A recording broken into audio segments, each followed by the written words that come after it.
And when I made that change, that's where it's gotten me. Guess where it's gotten me? Meeting you. Guess where it's gotten me? Meeting you. Guess where it's gotten me? Meeting my lovely girlfriend. Guess where it's gotten me?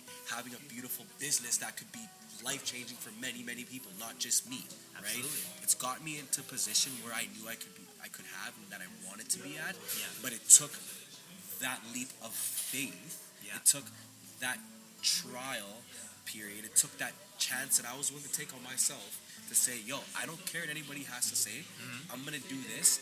And if they don't like it, they can kick rocks. But all I know is that I have to do this. I want to do this. And when I feel like it's a betterment of my life, I'm going to continue to ride that wave. Well, hello, friends. We are back with another episode of Ray Inspired.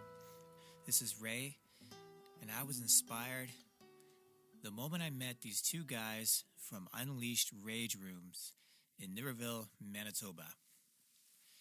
We met in a coffee shop, and we started talking about mental health, addictions, duality, perfectionism, distractions, validation, spirituality, sharing our stories, and had a really good conversation with the sounds of coffee and chatter in the background.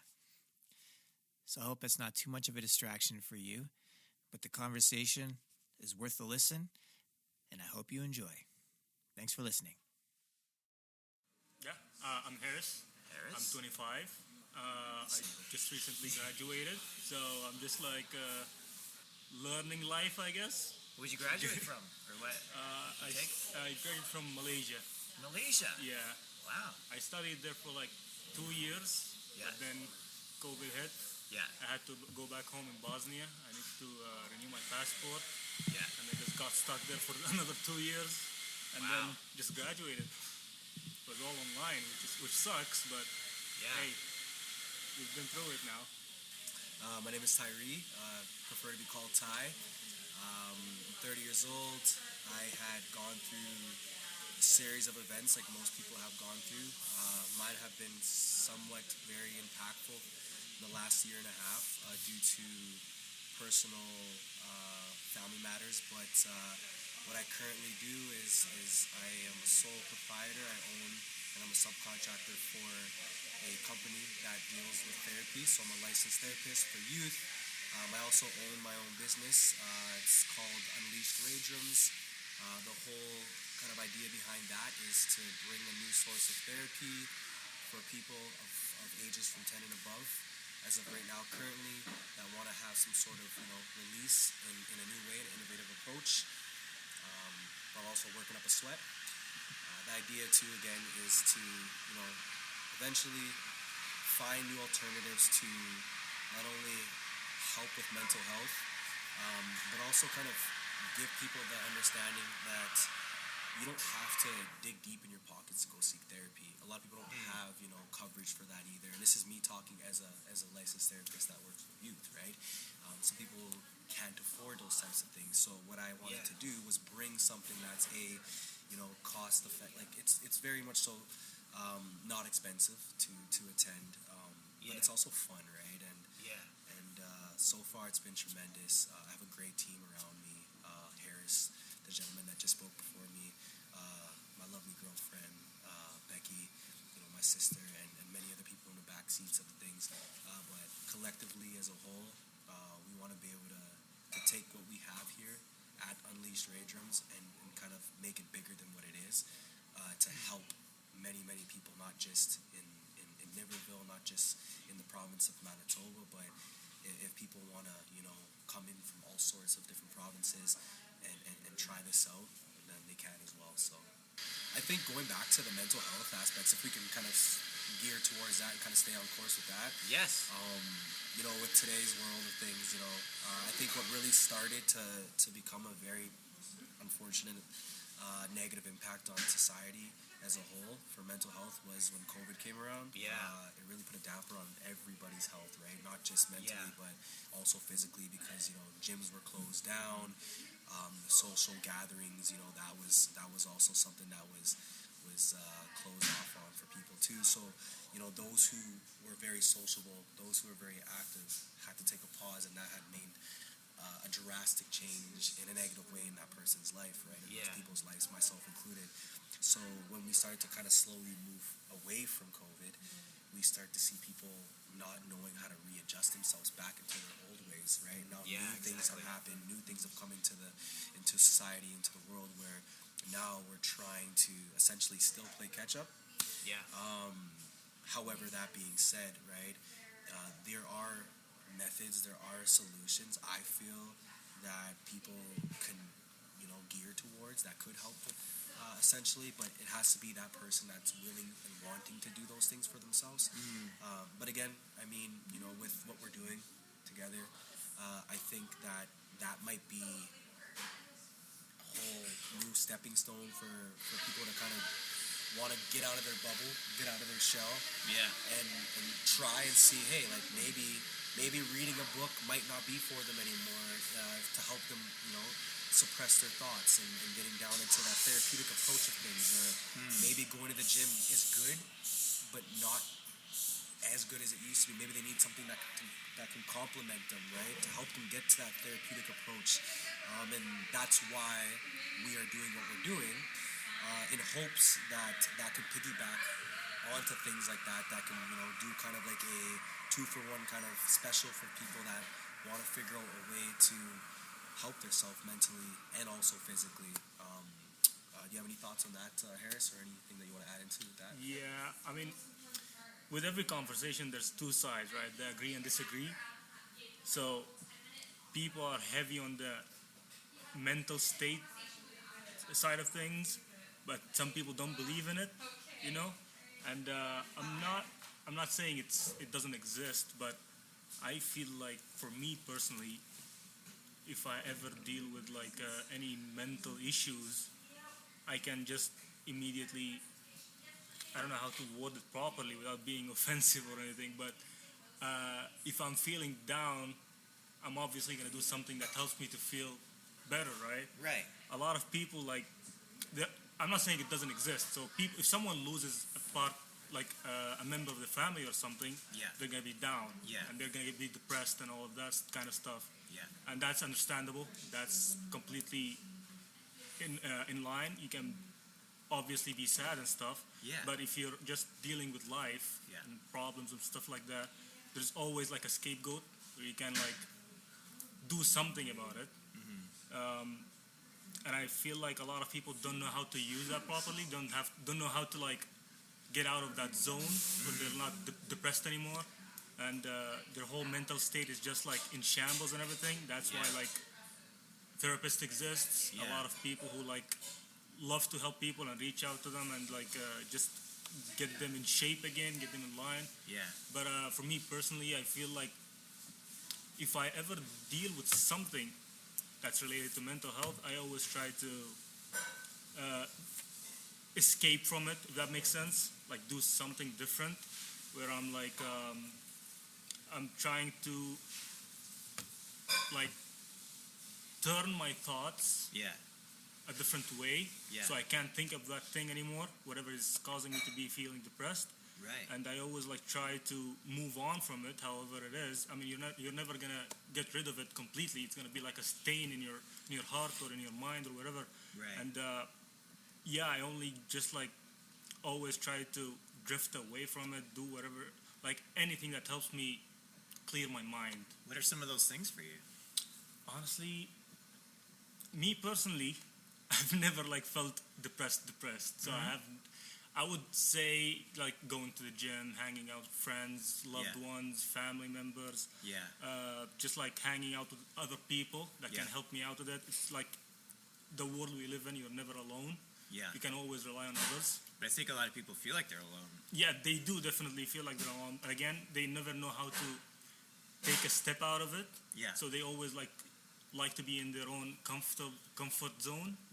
But that's why, again, therapists exist. If anyone reaches out to them, and they'll definitely help them out somehow. They always encourage people to do stuff that they are not comfortable with, but it will definitely help them out in the long run. I think, like, just to kind of like tap in there, if you don't mind me interjecting. I do agree with quite a bit of what you're saying, the vast majority of it. The only thing that I wanted to add on my own kind of perspective is that, like, not just me being a therapist, and not me, having that idea of kind of what therapy is like, but going along the lines of individualism. I'm big on individualism, and what I mean by that is that I think and I feel that a lot of people have it within themselves to change and to accept that, hey, you don't need to have others to rely on. The big thing is to rely on yourself, right? You got to understand that you yourself is the biggest and most important thing that you can do, that can get you to places that you want to go to, that can make you feel better mentally, physically, emotionally. Everything that we talk about, everything that we've started to talk about, starts with you individually, right? So yes, it's easy said than done, because people have, traumatic things that they have experienced throughout their life, right? Or maybe they have been put in a situation where, they were alienated, not by themselves, but by others, family members, friends, right? And they don't know how to get out of that. Now, that being said, again, everybody has the tools, everybody has the means within themselves to break free of those types of barriers. It has to be you within yourself to believe that, and I think people just don't want to believe that. I was there, and I'm still learning as we go, right? Nobody's perfect. I'm not perfect, right? There's no perfection in the world. We've talked about that prior, right? But there's room to progress, right? Now, and I mentioned this before about the 3 R's, right? Real, recognizes real. So, and I always want to use this as an example because that has helped me along the way, and that is when you wake up in the morning and you look at yourself in the mirror, do you recognize that you're real to yourself? Because if you don't, then real won't recognize real, right? So then you won't recognize everybody else in your life that comes and goes, friends, family, acquaintances, strangers, right? So when you understand that, hey, you got to work on things within yourself, you have people that could help you. Keyword there is could. Right. However, one of the things is that you don't want to ever rely on anybody but yourself. And another reason why I say that, and it's very important to understand that, is that not everybody is going to be there. They can say they're going to be there, but everybody has their own life to live. So if you were to say to me, hey bro, I have your back to the fullest, I believe that. But there could come a time where I would need you there, and you just can't, because you just can't, right? You want to, but you can't, right?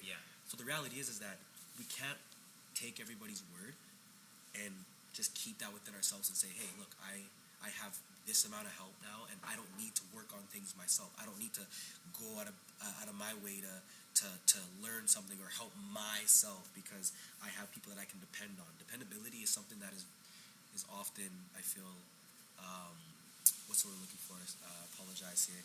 I think it's thrown out there like it's easy to rely on, it's easy to understand, but it's not, because you don't even know what dependability is. Like, what is dependability? What is it? Because if you don't know how to depend on yourself to even know what dependability is, how am I gonna rely on you for something? Which I know you're my buddy, right? But if I needed you, like I mentioned, and I wanted to depend on you for things, it could be anything, right? Because we're saying dependability. That's everything that I depend on you for. It's like, can you count on yourself to follow through? Exactly, when it right? counts. Right. So the big thing here is you have to understand that you have to be willing to do things where it's going to take you out of your comfort zone, but it's going to also elevate you without having to worry about or having to depend on anybody that's going to say that they're going to be there for you, whether or not they will. The reality is that we have to wake up here and understand that we got to love ourselves first. We got to do things that are going to make us uncomfortable to elevate. And then once we make ourselves uncomfortable to elevate, then we're going to start to go through hurdles. Nothing's going to be perfect. Nothing's going to be beautiful. It's going to rain. It's going to storm. But the sun's going to show. When the sun shows, that's when you're going to go through those motions and those trials and tribulations on things. And then you're going to rise, right? You're going to go, and now you're going to see the beautifulness that's coming into your life. But the only way that could happen is if you decide to say, hey, I'm going to take a leap of faith. I'm going to try. Remember, we mentioned the key word is try, right? Earlier in our conversations prior. You're going to be willing to try to make those changes within yourself. Now, when people start to see that, friends, family, acquaintances, such forth, they're going to want to ask you questions. They're going to say, hey, is there anything that I can do to help and assist you? That's when you can say, hey, if you want to, absolutely. But at that point, you have reached a point of independency. Now you understand what independency is. Now you can depend on yourself. Now if somebody else wants to come in and help you, that's a big difference. Yeah. You're not depending on them, but you're willing to get their help if they want to help you. Yeah. That's the thing that I often like to discuss with people, because I once was that type of person where I was like, hey, like, you know, it's so hard to shed mental health. It's so hard to get out there and talk to people and go to the gym and, you know, and kind of put yourself out there. And like the only way you'll see progress, the only way you'll see change is if you actually are willing to try to do it within yourself. You know? So for those of us who are having a hard time getting to that step of putting ourselves out there, even just being willing to do that, what are some things that can be considered, or some helps that might be in place, especially if maybe they can't do therapy either right away? Yeah, I mean, prime example is, I'm gonna ask you a series of questions here. Give me 4 things off the top of your mind right now that you enjoy, that makes you happy, that gets you out of your feeling of depressiveness if you feel depressed or angry or world of different emotions. But what's your happy place, and what is the things that are in your life, 4 things that you consider that make you feel happy? Right. We'll just pause there so that we can give some people some time to think about that too. Absolutely. 4 things that make us happy. So for me, music makes me happy. If I can find some good music that has really influenced me in the past and helped bring me into a good space, listen to music. What type of music, if you don't mind me asking? Oh. It's a strange variety.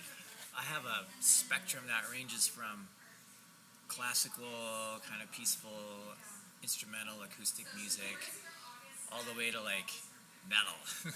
Love it. Same here. Love it, man. So I can listen to like screamo metal and like have that just fill me right up. But then sometimes I need that calm piano playing in the background or something, and that just does it for me. It's in different contexts that I'll listen to whatever kind of music, but that's good for me. And then getting out in nature is a huge one, and I think for a lot of us that's probably a huge one.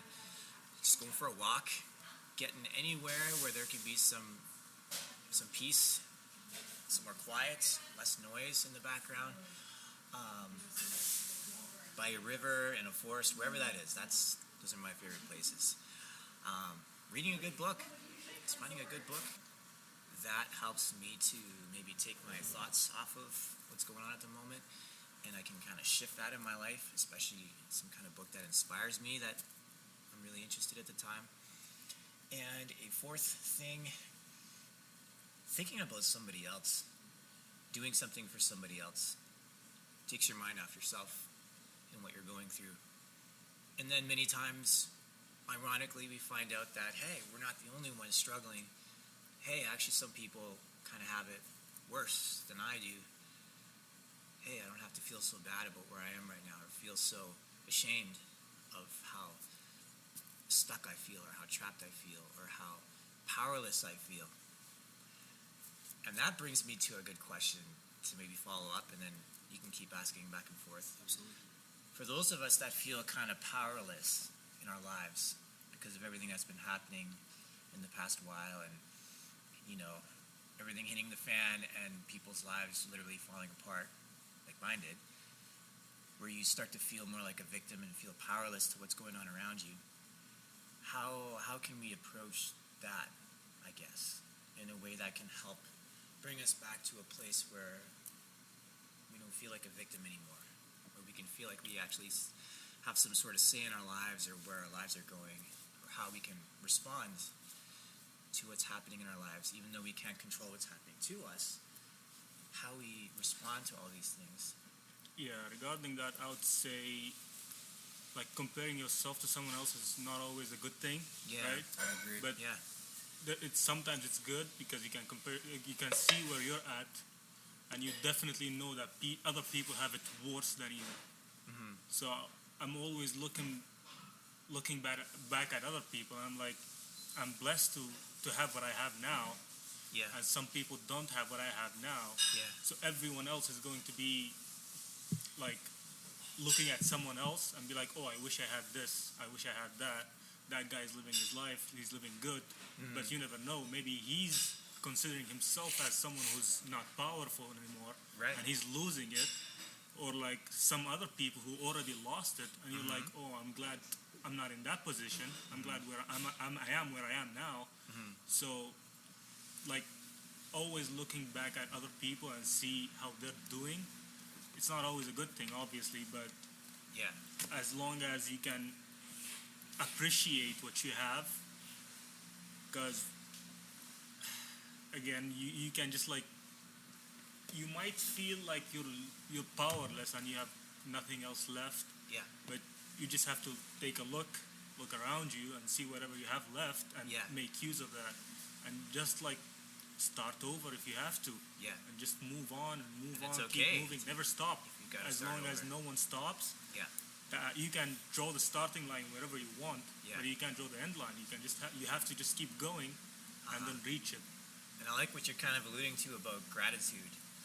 Just taking that 5-10 minutes, in whatever space works well for you, just to think of things you're grateful for. Yeah. Whatever that is, whatever's in your life, as simple as it is. Yeah. If it's for a house to live in, if it's for the food that you're eating this today, or like that you have a car or whatever, just anything. Yeah, because most people just take things for granted, Yeah. and they don't realize that what they always look at is a blessing in their life, and they're so used to it being there and not even realizing that this is the reason that you just keep going every day. So I think one of the big key factors here, like, is what I think actually for your question there is that I think we got to find out the root cause, and the root cause is easier said than done, but that's why it's called a root cause, because when you try to find a root of something, it's hard, it's deep within, right? Right. So I think the word powerless, we start off with that. I think when you tell yourself you feel powerless, Yeah. you're gonna feel powerless. Yeah. I'm a big believer in affirmations. Yeah. I'm not going to go into the whole debate between religion and spiritualism. I believe in spiritualism on my life, on the side of things like that. But when I wake up in the morning, like an example is I set out affirmations that pop on my phone, and I say those affirmations. So just to help the listeners, what's an example of an affirmation related to feeling empowered? What could Yeah. you say? So things that you can do, things that you can say to yourself is, I open myself up to many different blessings today. I'm a magnet for abundance. I'm a magnet for positive energies that are flowing within me. I'm grateful and thankful for the things that I have in life, and that I will receive 10 times more throughout my day, right? Things like that. You want to tell yourself that. Reason being is that your mind is the most powerful thing that you have within yourself. And if you can tell yourself over and over again, if your mind can eventually believe, because the big thing is believing in it. When you believe in something, you get inspired. When you get inspired, you make efforts to want to do something. When you get Take to those make actions. efforts, then there's action. When there's actions, there's results. So I think that the big thing here is that you want to switch the way that you word things around, because telling yourself you're powerless, you're going to feel it. Yeah. Right? But instead of saying, "Oh, I feel powerless," or "I feel hopeless," say, "Right now, I need to figure out how to feel better." Because now what you're doing is you're trying to tell yourself, "I'm going to work on finding a solution to feel better," not "I just already done it and I feel powerless," right? Now pretty much what you're doing is you're going on a computer and you're pressing the power button and you're powering off yourself, right? We don't want that, right? Yeah. We want to find ways that we can get out of that zone of, and that mind frame of negativity, because when you feel negative, when you say you're negative, when you say things like that, then you're going to feel it, right? No matter who you are as a person, no matter how much you want to change, willpower can only get you so far. But if you can eventually, and it's almost like tricking your brain, but it's not. It's conditioning your brain into giving yourself more understanding of appreciation within yourself, and looking at things from a different perspective, and saying, "Hey, I might be in a rut right now. My life might not be where I want it to be, but I know I can get it to somewhere where I want it to be. That's a lot better, right?" And where that starts is getting into that finding in that root cause, and that root cause is changing the way your process of thinking is, and changing the way you say things, whether it's out loud or within your thoughts in your mind, right? Yeah. Start with that. Wake up in the morning and try to say things like I said, like, you know, look at yourself in the mirror and say, I appreciate life. I'm going to make my day better. I'm going to make my day positive. I am open for many things in my life, in my areas of my life that are fulfilled with abundance and prosperity, and things like that, right? And over and over and over again, you're conditioning yourself, and then one day you're gonna wake up and you're gonna realize you're already doing it. And you're like, oh wow, I didn't realize that, because how to get again, here? it's just part of your life, right? Yeah. Your lifestyle. So Yeah. start with that, and then over time you'll start to see that change. But again, change is not overnight, right? Like, change takes time for everybody. You know, my change can take a year, 2 years. Your change can take 2 weeks. Yeah. Harris's change can take 5 days. Yeah. We don't know, right? Yeah. But the only way we'll know is if we try to go and make those changes. Towards that, yeah. Right? So again, I think that should be starting point number one. And then, you know, again, just because I mentioned earlier about, you know, finding that independency within doesn't mean that, and then the dependability doesn't mean that you don't and can't get information from people, right? Yeah. What we're doing right now is we're having a collective conversation and trying to find ways to help people, right? So we're engaging in stimulating conversations. I'm getting information and perspective from your perspective. Yeah. You're getting information from mine, and likewise, right? So now what we're doing as a whole here, as a unit, is we're coming up, we're throwing things in a basket that are very important, very informative. Yeah. We have 2 baskets. One basket full of great things, great tools for people to use that can help their life, and another basket of things that people go through, right? But what we want to essentially do is, when we're looking at these 2 baskets in front of us, we want to fulfill the one to the left that has things that people can use to change their life for the better, not fulfill the one basket to the right that has things that we know people are going through individually that are weighing them down, right? We're trying to empty that basket and fulfill the other one, so that when we're done this conversation, people can now go back to this podcast, go back to reviewing what we're talking about, and saying, hey, you know what? Maybe, just maybe, these guys have the idea that I needed to hear that can push me and excel me and propel me into getting myself out there, right? Yeah. They may feel alone. They might. Yeah. But when they hear this, Yeah. they may feel like, hey, you know what? I am not alone anymore. Like you mentioned with us earlier about feeling like, hey, like, you know what? Maybe, you know, having that experience in the past that has put you into the position that you are now, unfortunate circumstances. Yeah. You know, but we got to overlook those. We got to overcome those, right? Yeah. You are a very powerful human being. Yeah. I can't go in your mind, because if I could, obviously, I would try my best to help you in ways like. You might get lost in there. Right? But hey, there's a lot going on. even if I were to get lost in there, right? At the end of the day, I'm willing to try to find you. Yeah. Right? I'm willing to take that leap of faith and try to find you. Right? The big thing is that, again, those words, right? Feeling lost. We're not going to say we're feeling lost. Yeah. We might be going in a different direction. Yeah. But we're fully never lost. Yeah.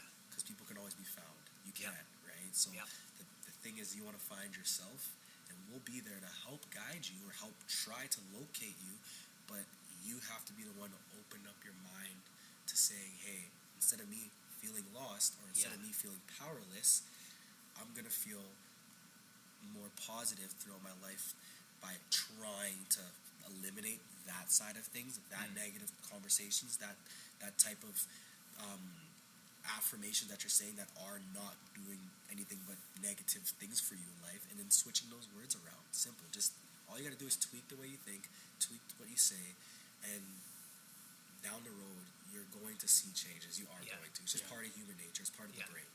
You're inspiring a lot of thoughts that I want to respond with. Love it. What you were just saying, how we got to really be open to working on ourselves.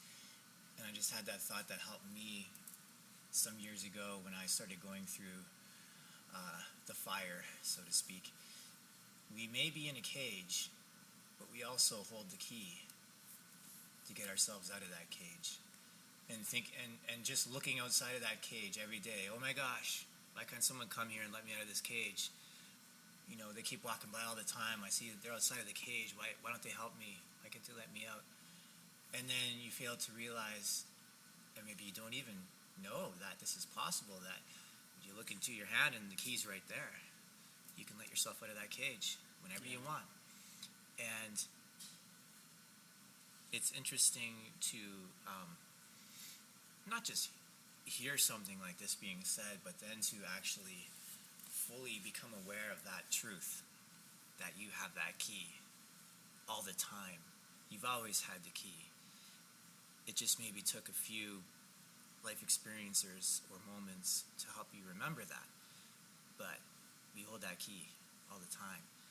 And in a way, I almost see life as a series of experiences that help us to remember that.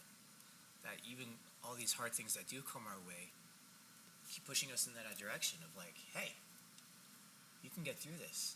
You have the answer. You've had the answer the whole time. You're just, maybe avoiding it or ignoring it, or you don't think you have it, but you do. And many times I reflect on that. Whenever I'm in a tough situation, I just take a moment to be like, okay, I know the answer. Why do I keep asking everybody else to validate what I already know? I know the answer, so why don't I just do it? And if I'm getting the wrong feeling or the wrong response, I'll know pretty quick. But chances are, if I'm feeling this in my very core that I need to say this or do this, whatever it is, then maybe that's a good place to start. And then to go back to your baskets that you were talking about, it reminded me of the thing I've been hearing a lot more lately about the focus that's put on problems and solutions. And to spend, I don't know if it was like 10% on outlining the problems, it's going wrong or what we don't like, and then not staying there, then spending like 90% of your time talking about solutions. How can we move from here to here? Let's brainstorm. And I think a lot of us can get stuck in the problem stage, and then that's where we can get depressed and unmotivated and powerless, feeling like we're powerless. But we can get out of that. And then the other thing you were talking about with how we can say we're powerless, and then we're going to experience that, and then we can affirm that we are powerful and experience that. And that ties into, I think, a lot of the conversation today about dealing with limiting thoughts and things that we were conditioned to believe growing up from childhood that we might not even know we believe, but I always get confused between unconscious and subconscious, but we unknowingly, maybe unintentionally, act in these ways or say these things that sabotage our ability to live our lives. And I think that's kind of what these affirmations are. They're ways to help us reprogram our minds. And I've heard conversations where it's like you're literally rewiring your brain, these pathways in your brain that used to go in this limiting thought path throughout your whole life up until this point. Now you're telling your brain, no, actually it's this way. And then it's like you're shifting that pathway in your brain so that the next time whatever situation comes around or someone says something to you that would have maybe caused a certain reaction or a trigger response, then you're like, oh, no, this can happen differently now. I can say something differently, or I can just not respond at all, or I can leave this space or this conversation not being triggered or not feeling like a victim, for example. So, just some thoughts, if you want to add anything. I mean, you're on the point of what I love topic-wise, and that is, the brain, dopamine. Dopamine is a huge thing. I think we live in a world of distractions. Yes. It suppresses your mind. No, it does. It really suppresses your thoughts, right? Topic, yeah. It makes you deter away from the whole sole purpose of what you want to do in life, what you need to have in life, what you need to fulfill in life, right? And the other thing, which honestly to me, people are unaware of. Well, they're aware of, but they're blinded by, because again, it's distractions. Is that, an example is social media. Big thing, right? Yeah. It's a good thing for us, Yeah. but it's also a bad thing for us. Double-edged Fast food, sword. Double-edged sword. Food, internet, driving, etc. I'm going to use food as an example, okay, to start off with. So, you know when they say your reward system in your brain, the neural pathways, when you start to damage those, your reward system, which means the good feeling, when you work towards something, you release that feeling of like, wow, that was therapeutic, that was euphoric, because you worked towards that, and that fulfillment felt right? And let's just say that you fasted for a full day, right? Didn't eat anything, and you eat your first meal after that. Your mind and your body is like, wow, that felt so good. I needed that. You feel great. You feel replenished. You feel fulfilled. Yeah. But a lot of people don't get that anymore, because when we go out of our way, what do we see all the time? Fast food places. So you're getting a fast food in your system. You're not working towards that fulfillment of, hey, I don't want to just go and eat something fast, just put in my body. I want to eat something healthy, but I have to work towards that. And then when I put that good food in my body, it fulfills me. It makes me feel better, right? And then even things like, an example is, and I can go on a topic of lustfulness. Like, that's a big thing right now in society is lust, relationships, partnerships, whatever you want to call it, right? A lot of the issue right now is that I think that, and if it's okay with you, I really want to dive a little bit deeper into this, but, drug and pornography, it's the same thing. Drug is the new cocaine, they call it, right? It really impacts your brain in such a negative way where, when you're wanting to go and have that, contact with whoever your partner is, or whoever you want to approach, meet, have a conversation with, build that trust, build that foundation, and then when it's time to have that sensual and fulfillment of, you two being in the same position of wanting to interact with each other, body to body contact wise, you lose track of how that feeling will feel like, because when you dive deep into watching pornography, you're already reaping the rewards so quickly without any effort, right? And then what that does to your brain is that not only does it trick you to saying, well, you don't need to go have the real thing, because you could still get the same feeling, but super quickly with no effort. Right. Now, guys and women, or whatever you identify as, right? You don't even want to now go and have that interactiveness with, human to human contact, because quite frankly, if you want to have, a relationship with anybody of the opposite sex or the same sex, or if you wanted to go and have, sexual contact with your partner, you might not know how that's going to feel, because you've already fulfilled that with an easier method. So you're taking a shortcut to fulfillment is what I'm saying. The reward system now doesn't have to be rewarded, because it's just there. It's there if it's easy access, right? Back in the days, having a conversation with somebody, wanting to get a girl's number or a guy's number, right? You're having to go and talk to that person, have a conversation in person. Right. There wasn't any access, right? With a lot of effort, 9 out of 10 times you're getting shot down, right? But after the 10th time, that could be your woman or your guy, right? Yeah. Now, in today's world, you don't even need that. You can have a virtual instant gratification. Instant gratification, right? I think that damages relationships. Quite frankly, I think that damages individual feeling of wanting to make effort in life, because let's be honest here.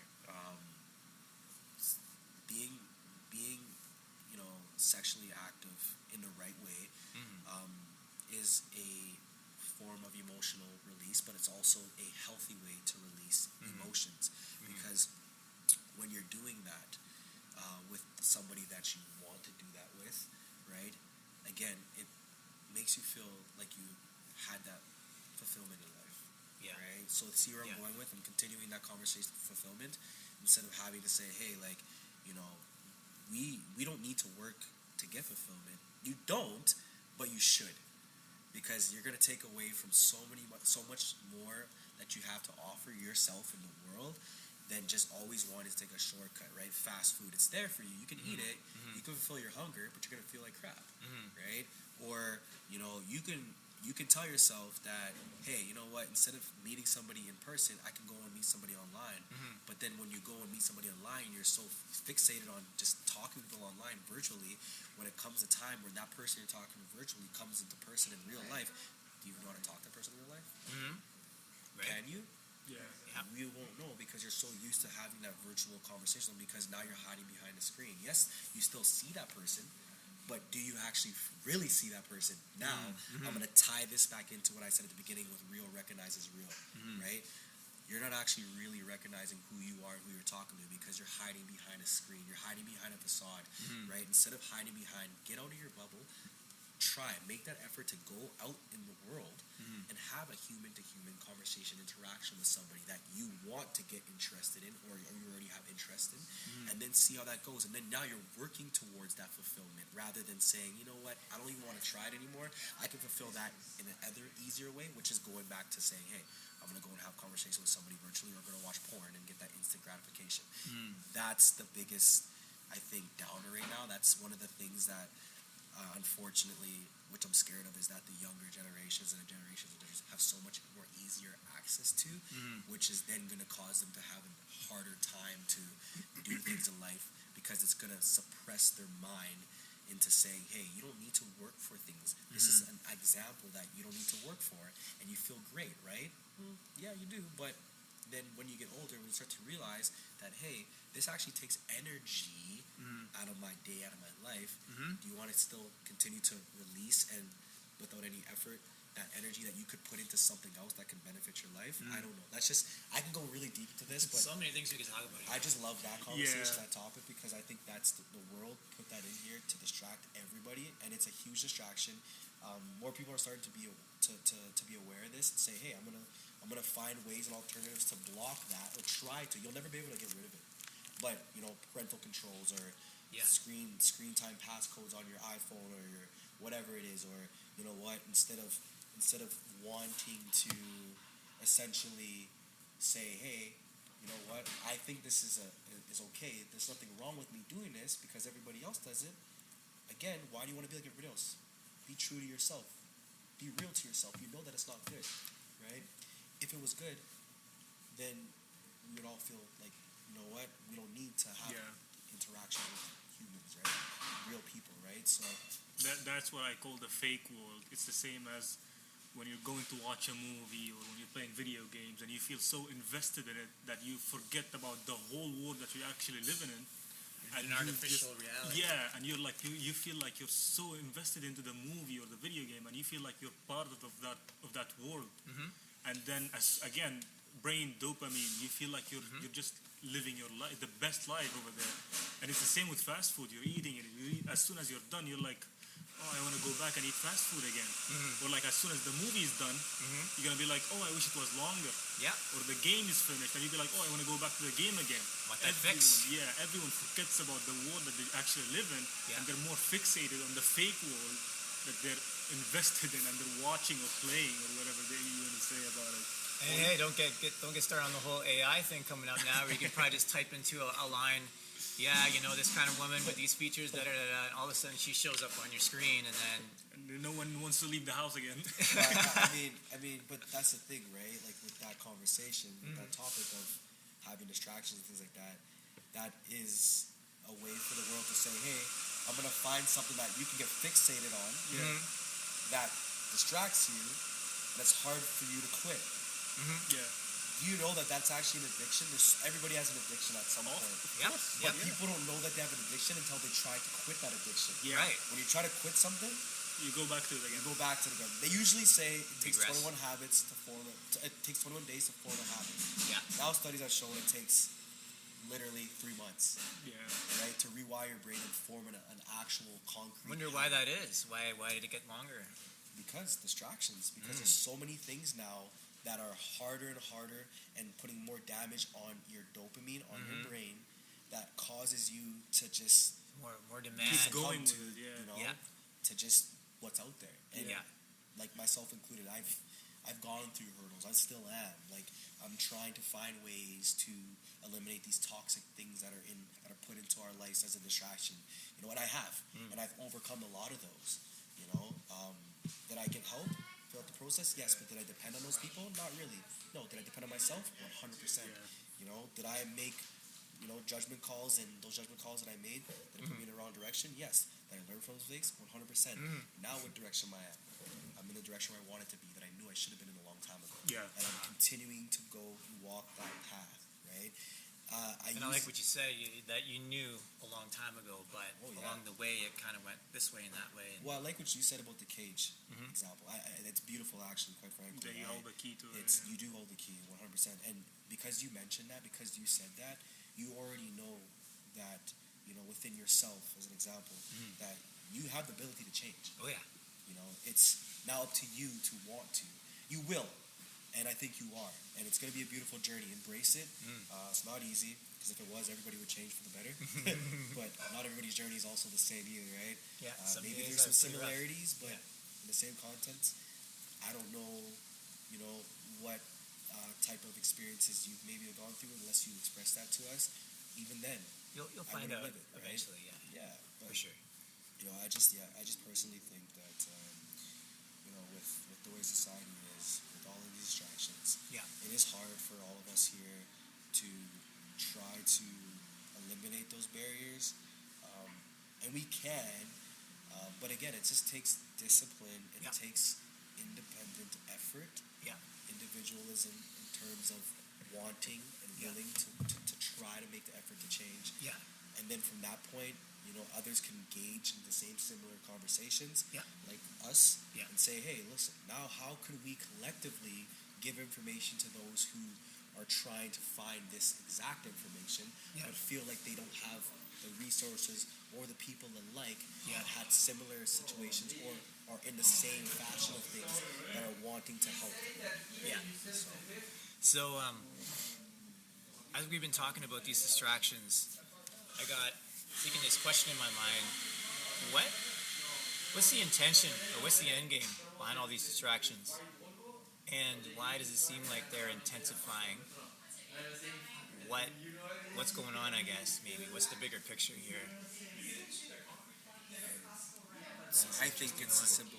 Well, I shouldn't say simple. It's not simple for everybody. It wasn't simple for me. But I think personally, the agenda behind all of these distractions is just plain in sight, and that is that if the world was full of non-distractions, everybody would be happy and everybody would be doing things that are fulfilling themselves in life. Therefore, there wouldn't be much negative things to really talk about. There wouldn't be much things that people have that are concerns, which then would make people be more positive and they'd be true to themselves and have like an abundance of fulfillment.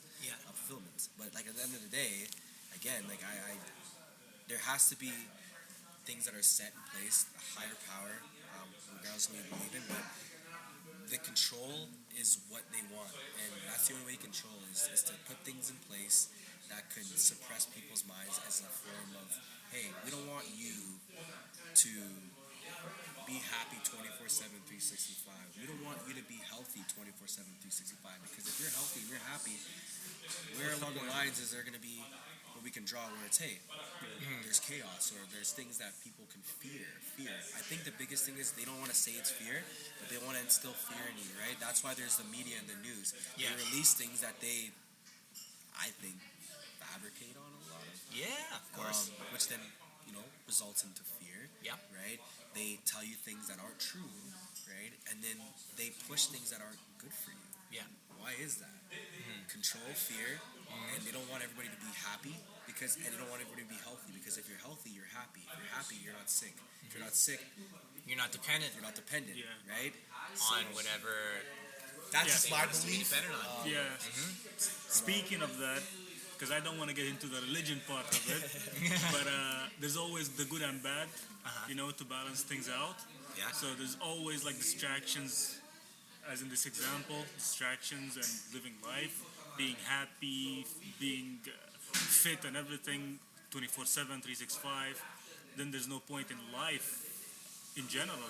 Like, you always need that balance where the whole, like, again, I'm religious, so I feel like this whole life is just a test, and we're always thrown distractions at us. Call it some- an earth school. yeah, exactly. So you have those two things where you have to balance it out and see Yeah. how it goes, and you just go with it. You're either going into the dark path or the good path, or you're in between.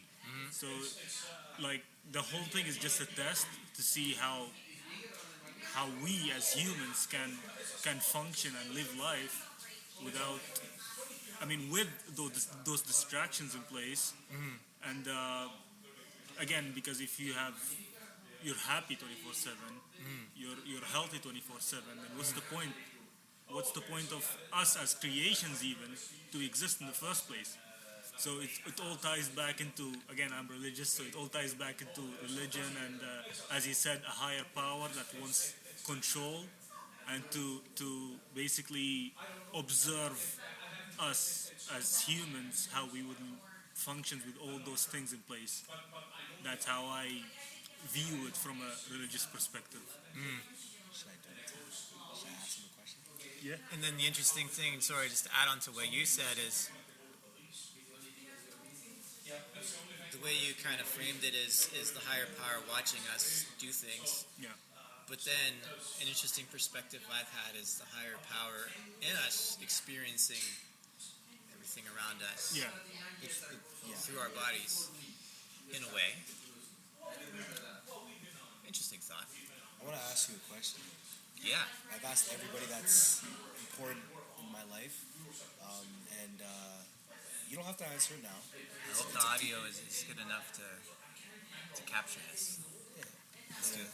So, have you ever thought about why they always say that, you gotta go right, not left, you gotta look up, not down, right? Why is it if there's two doors in front of you, one's painted red, one's painted blue, vast majority of folks are gonna take the blue door and not the red door, right? Why do they say black is bad and white is right? Why do they tell you that, you essentially have to use your, right side of your brain, not your left? But it's weird because your left is actually smarter than your right. It just makes no sense to me. They want you to stay in a way where you're not, activating and using both. They want you to be one-sided. Why is that? Why do they force that on people? Why do they tell you that, it's bad to put your head down? It's good to keep your head up. Why do you have to look up? What's so bad about down? Tell me what's down, right? Why can't I look both directions? Why do I have to always go right? Because they say it's the right way, and the left is not. But how come the left is not as good as the right way? I don't understand that. There's no explanation behind that, right? Sometimes I just think about that and I'm just like, that doesn't make any sense. Give me reasons to why. So the question for you is, if you had two doors that were presented in front of you, one was painted red, again, one was painted blue. The one on the blue door was on the left side, the red door was on the right side. You don't know what the hell's behind both doors. Yeah. Whatever door you choose, you can't turn back. What door would you go through and why? And there's no criteria. No, one no. door is harder than Just the other. The only thing, one's more difficult. The only thing you have that's in front of you from the doors is the different colors of the doors. That's all you know. You don't know what lies behind both doors. Which one would you ultimately choose and why? I just pick a door and go for it. But you have to choose one. There has to be a reason why you chose one. There's always a reason behind something. So what's the reason behind just choosing what random door? Because it's not random. It's a reason. You have something that's in the back of your mind that's telling you to go to the right side of the door or the left. So let's just say hypothetically you chose the right door, right? Why would you have chosen the right door? Could be something that maybe the way that the door looks, but both of them are the same. Maybe it's your favorite color. Maybe it's the color that you don't like, so you chose the opposite, right? The reason why I'm asking you this question is because they planted that in our minds to say, hey, you know what? Have the fear of going into the red door because red could be bad for you.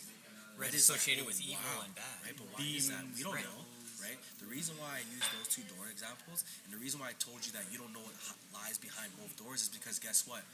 When you open up both doors, they're both going to be the same thing at the end of it anyways. It doesn't even matter, right? But because we're so programmed to say red is scary, 90% of the people are going to choose the blue door. Yeah. Even just the word right, we think, oh, the right door is right. right one. It's the right choice. Yeah. It's not the right door. Well, guess what? You got to keep your head up. Don't look down, right? Why can't I look down? Am I gonna be distracted? What if when I'm looking down, there's something that's there for me to grab? That's beautiful. It can help me. Yeah. But you're forcing me and telling me that not to look down, to look up. Why didn't you tell me to look straight then? Yeah. Right? Like you said, left, right, or like I said, left, right. Like I don't understand that. It just doesn't make any sense to me. Like, what is so bad about that? Like, as above, so below. If we're really going to go back to the religion things, as above, so below. Okay, but what's below me?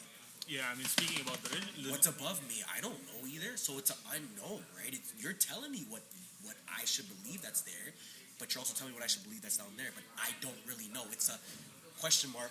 What I do know is what's in front of me. Yeah. Right? So don't tell me that that's bad or that's good and that's bad. Good, that's right, yeah. Right? Because then that's where I'm going to contradict a lot of my feelings towards faith, right?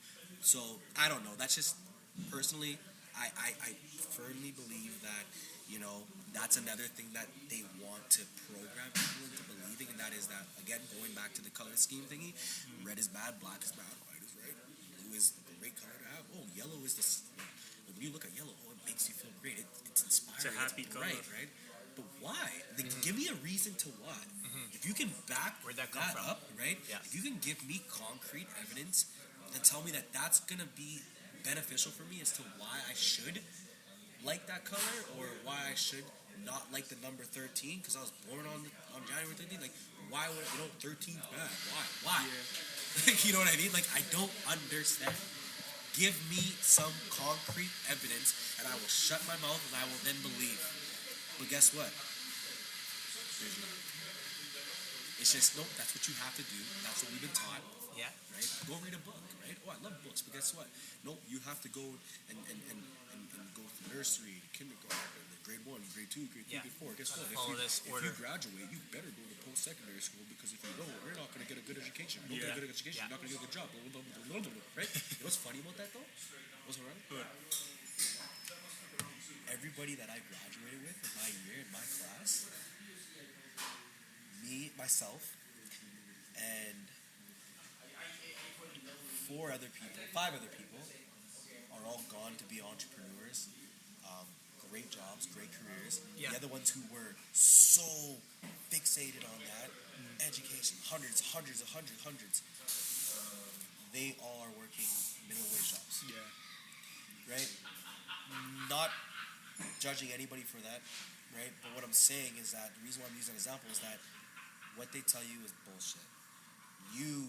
It's up to you to figure out what success you want. You can become a very successful person. Yeah.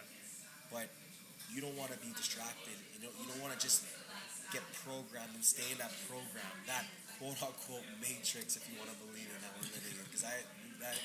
But you know what I mean? Like, I just don't understand. Like, why do we have to live in that type of, program where they tell you these things and people still believe it? Like, right? If we walked into this room and it was just pitch black with minimal light, people would still walk through it to get coffee, but they'd be like earing it a side of caution. Oh, this is scary. Why? Well, why is black scary? Why is dark light? Why is having minimal light scary? Right? Yeah. Like, I don't understand that. Like, I'd say just something that's generally accepted in society, that they always need a reason for things. yeah, for sure. And again, because most people are religious, they'd say like, oh, the red color, blood, bad, demons, devils, blah, blah, blah. The sky, ooh, heaven, God is up there, down, hell, so whatsoever. So it's a bunch of reasons that people give themselves to believe, and so they can just generally follow this as a rule, and it's not always going to be true, obviously, but I'll just say if there's any reason, it's also the same as saying why is the first word that came out of anyone's mouth why is that a word? Why does it mean the same meaning that it is? Like, why does the word why mean why? Like, it's a bunch of like going back to zero, basically. You're just like going back and back and back and just backtracking until you figure out the reason why. There might not be even a reason why. It's just like something that's been generally accepted as a reason for this kind of thing. So if people say black color is bad, ooh, black, nothing, black hole, blah blah blah, a bunch of reasons that they just provide to believe that it's actually bad. And again, yellow color, why is it happy? Ooh, the sun, why is the yellow a bright color? Why is it so happy and blah blah blah? So people always just create those reasons to actually believe in it and just live life by these rules that they made themselves. Yeah. So It's weird. Sorry, go on. Oh, I was going to say, to comment on the black being bad, I went through that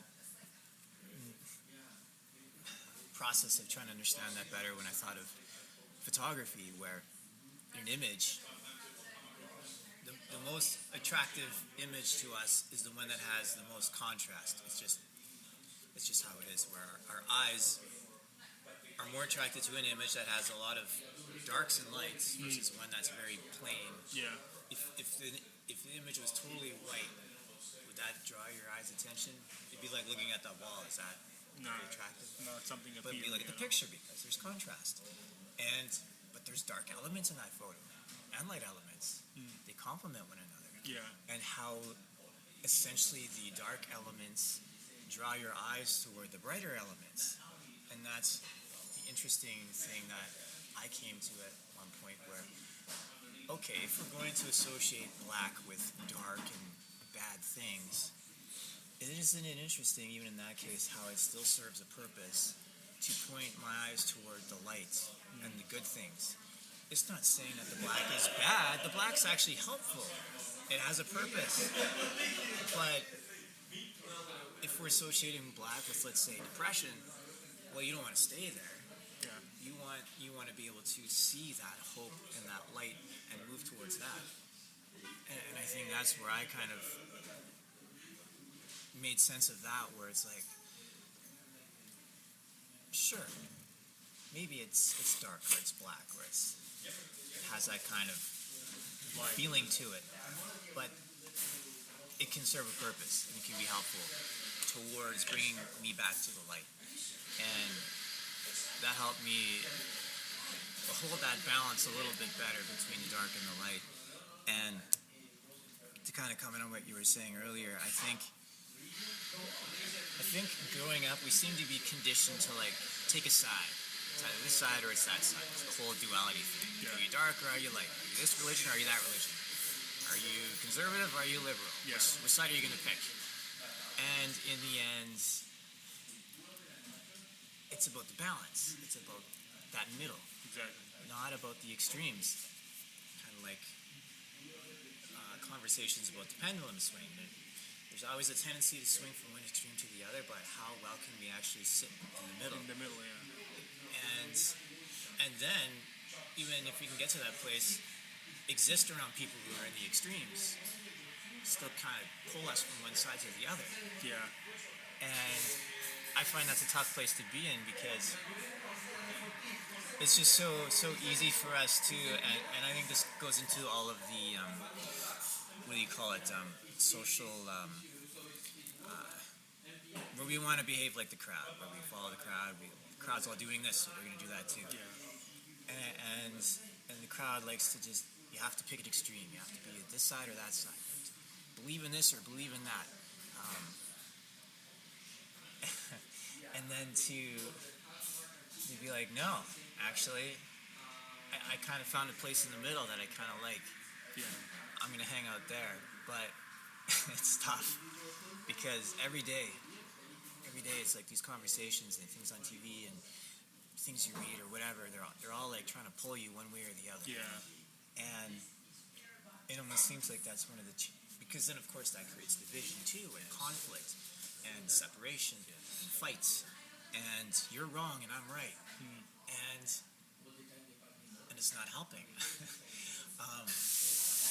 I do ultimately think that we're all in each other's lives to help us find that balance, where we are are maybe on either extreme, and then, oh, I see your point of view, oh, I see where you're coming from, and then we can kind of come to the middle.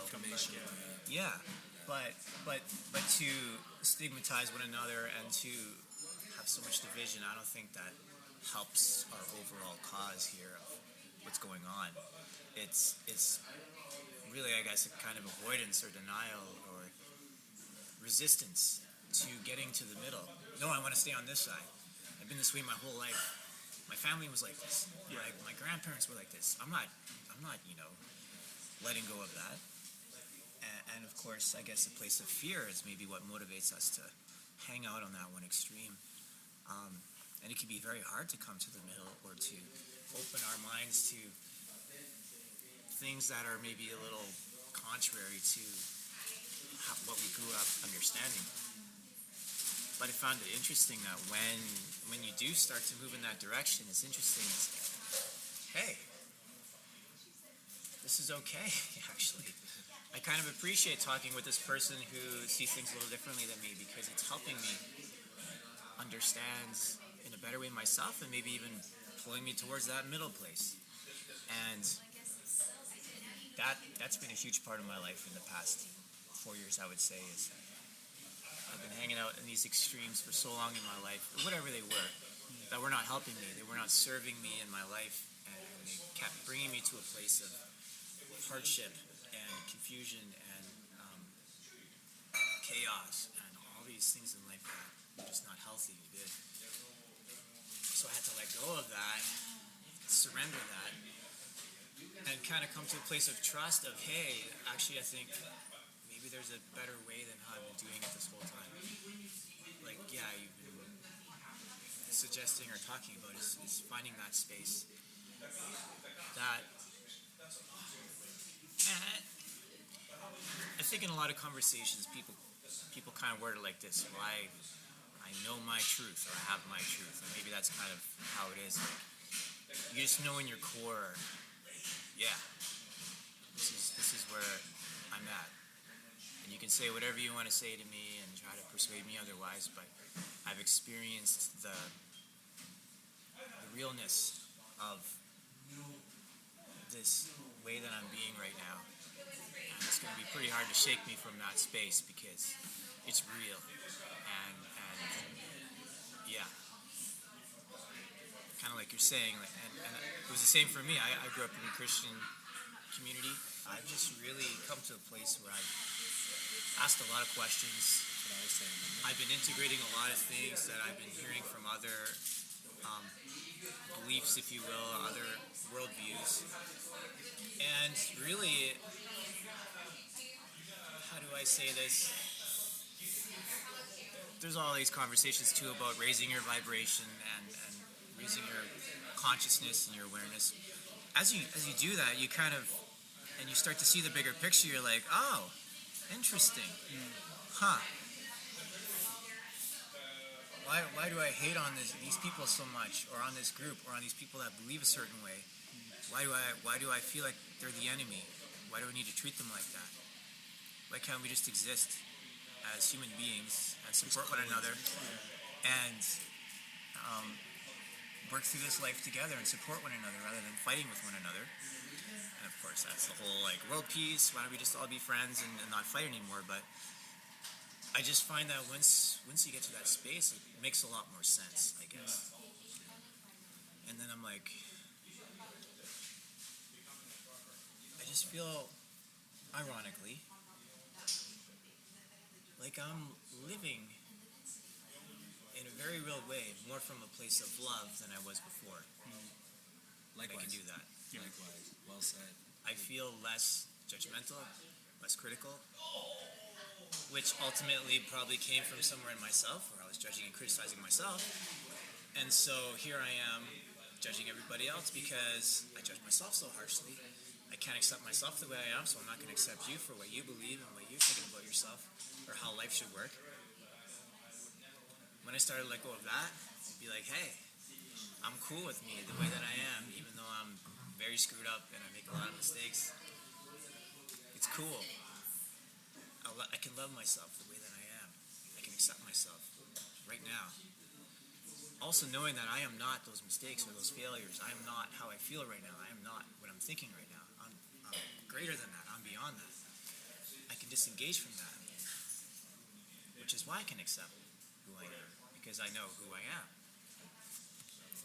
And once you get to that place, you're like, cool. I can talk with anybody, and it won't bother me. It won't faze me. I can go to whichever side now. They can believe anything they want to believe, and we can have a conversation. Cool. Yeah. I don't judge. I don't criticize. I don't blame. I don't try to convert anybody, make them feel guilty, make them feel like they're making a huge mistake in their life, they're doing something wrong. It's kind of coming to a place of learning to honor one another's journey through life, where we don't feel like we have to change their mind or change where they're going because we think we know better, yet we haven't experienced the same things they've experienced in their life growing up. We can just let that go. We can just let it be. Be like, cool, you're on that path, I respect that, I honor that. And as you go through life, you're going to receive the experiences and the lessons you need toward where you're headed in your life. And God forbid, I'd be the one to keep you from having those experiences or, causing you to go astray or instilling fear in you. And this whole journey of letting go has been a huge one for me because I think I really did have a huge struggle with the need to control situations or maybe people, to not just let them be who they want to be, to think I know what's better and that they need to act a certain way and it's how they're acting is wrong, so I need to tell them that they're wrong and then somehow change them without really accepting them for who they are. And I think it's just been so powerful for me to let go of all that and realize, hey, I can't even control like how I'm going to be in a certain day because stuff goes on. Who am I to think I can control or change other people? I can't even do that for myself. So I think what I'm trying to say is I've taken the focus off of everybody else and I've gone this way. Yourself. Rather than trying to project onto everybody else all the things I'm struggling with, I take it back onto me and I'm like, okay, they're triggering me. They're causing me to think a certain way right now or feel a certain way. It's not their fault. I'm resonating. No, what they're doing is resonating something inside of me that maybe needs attention or needs healing. What is that thing? All right, let's go there. Let's not start fighting with this other person who's triggering me. Why are they triggering me? Why is this bothering me? And then digging into that. Whether that's some childhood experience way back in life where maybe the same kind of situation happened and you felt the same way. Okay, let's go back to that. Let's heal that. Let's work through that. And then the next time that situation happens again, see if you feel the same way or not. And if you're not triggered that time around, look at that. You just work through some pretty deep stuff in your life. That's the path I've been on, in short.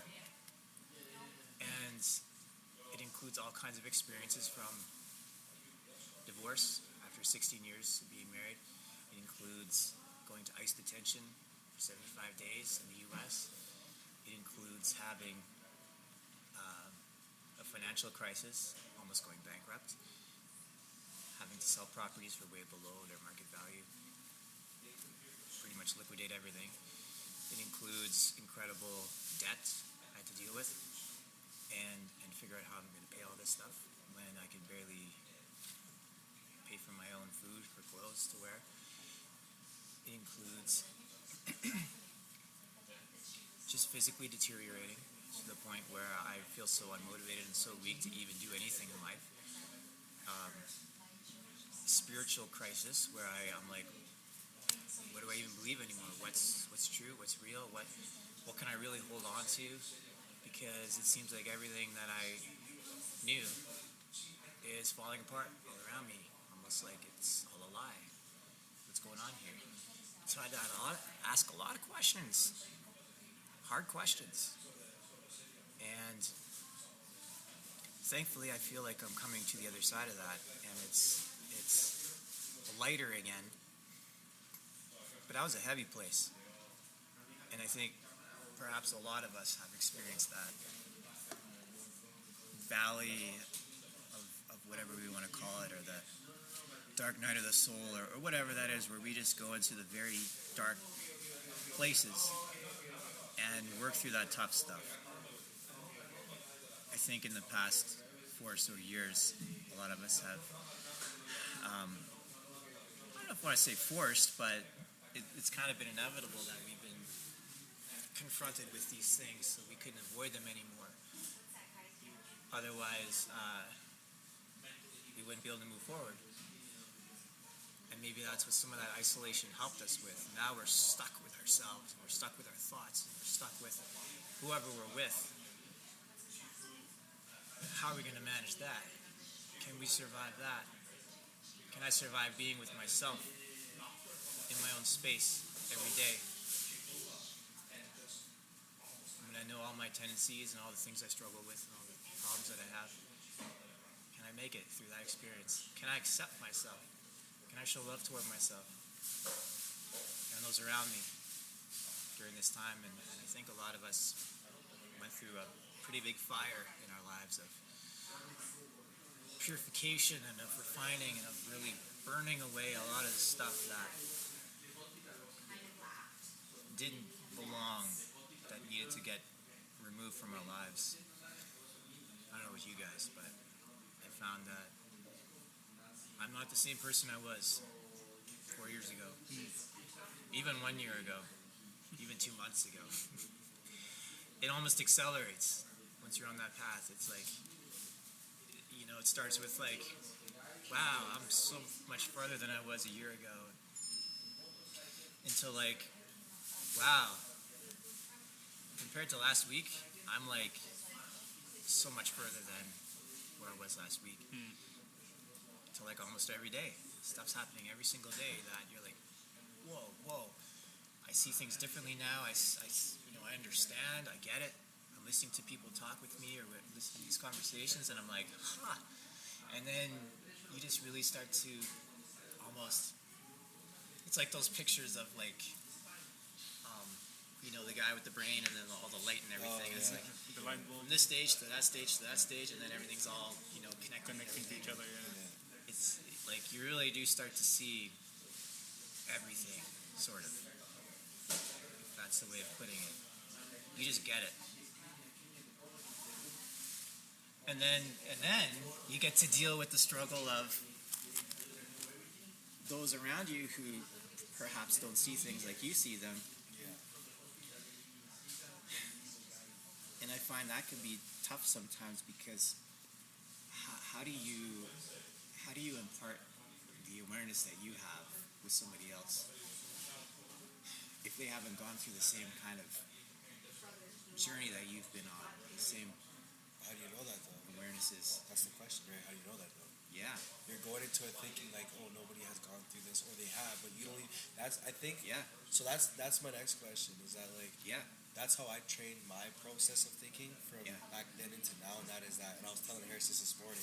I went from being a guy that wanted validation from everybody. Yeah. And then now to the point where this transition has happened for the last 2 years, and I love it. It's a beautiful journey. I have my awakening, and that is an unfortunate awakening in circumstances, but it is what it is. Yep.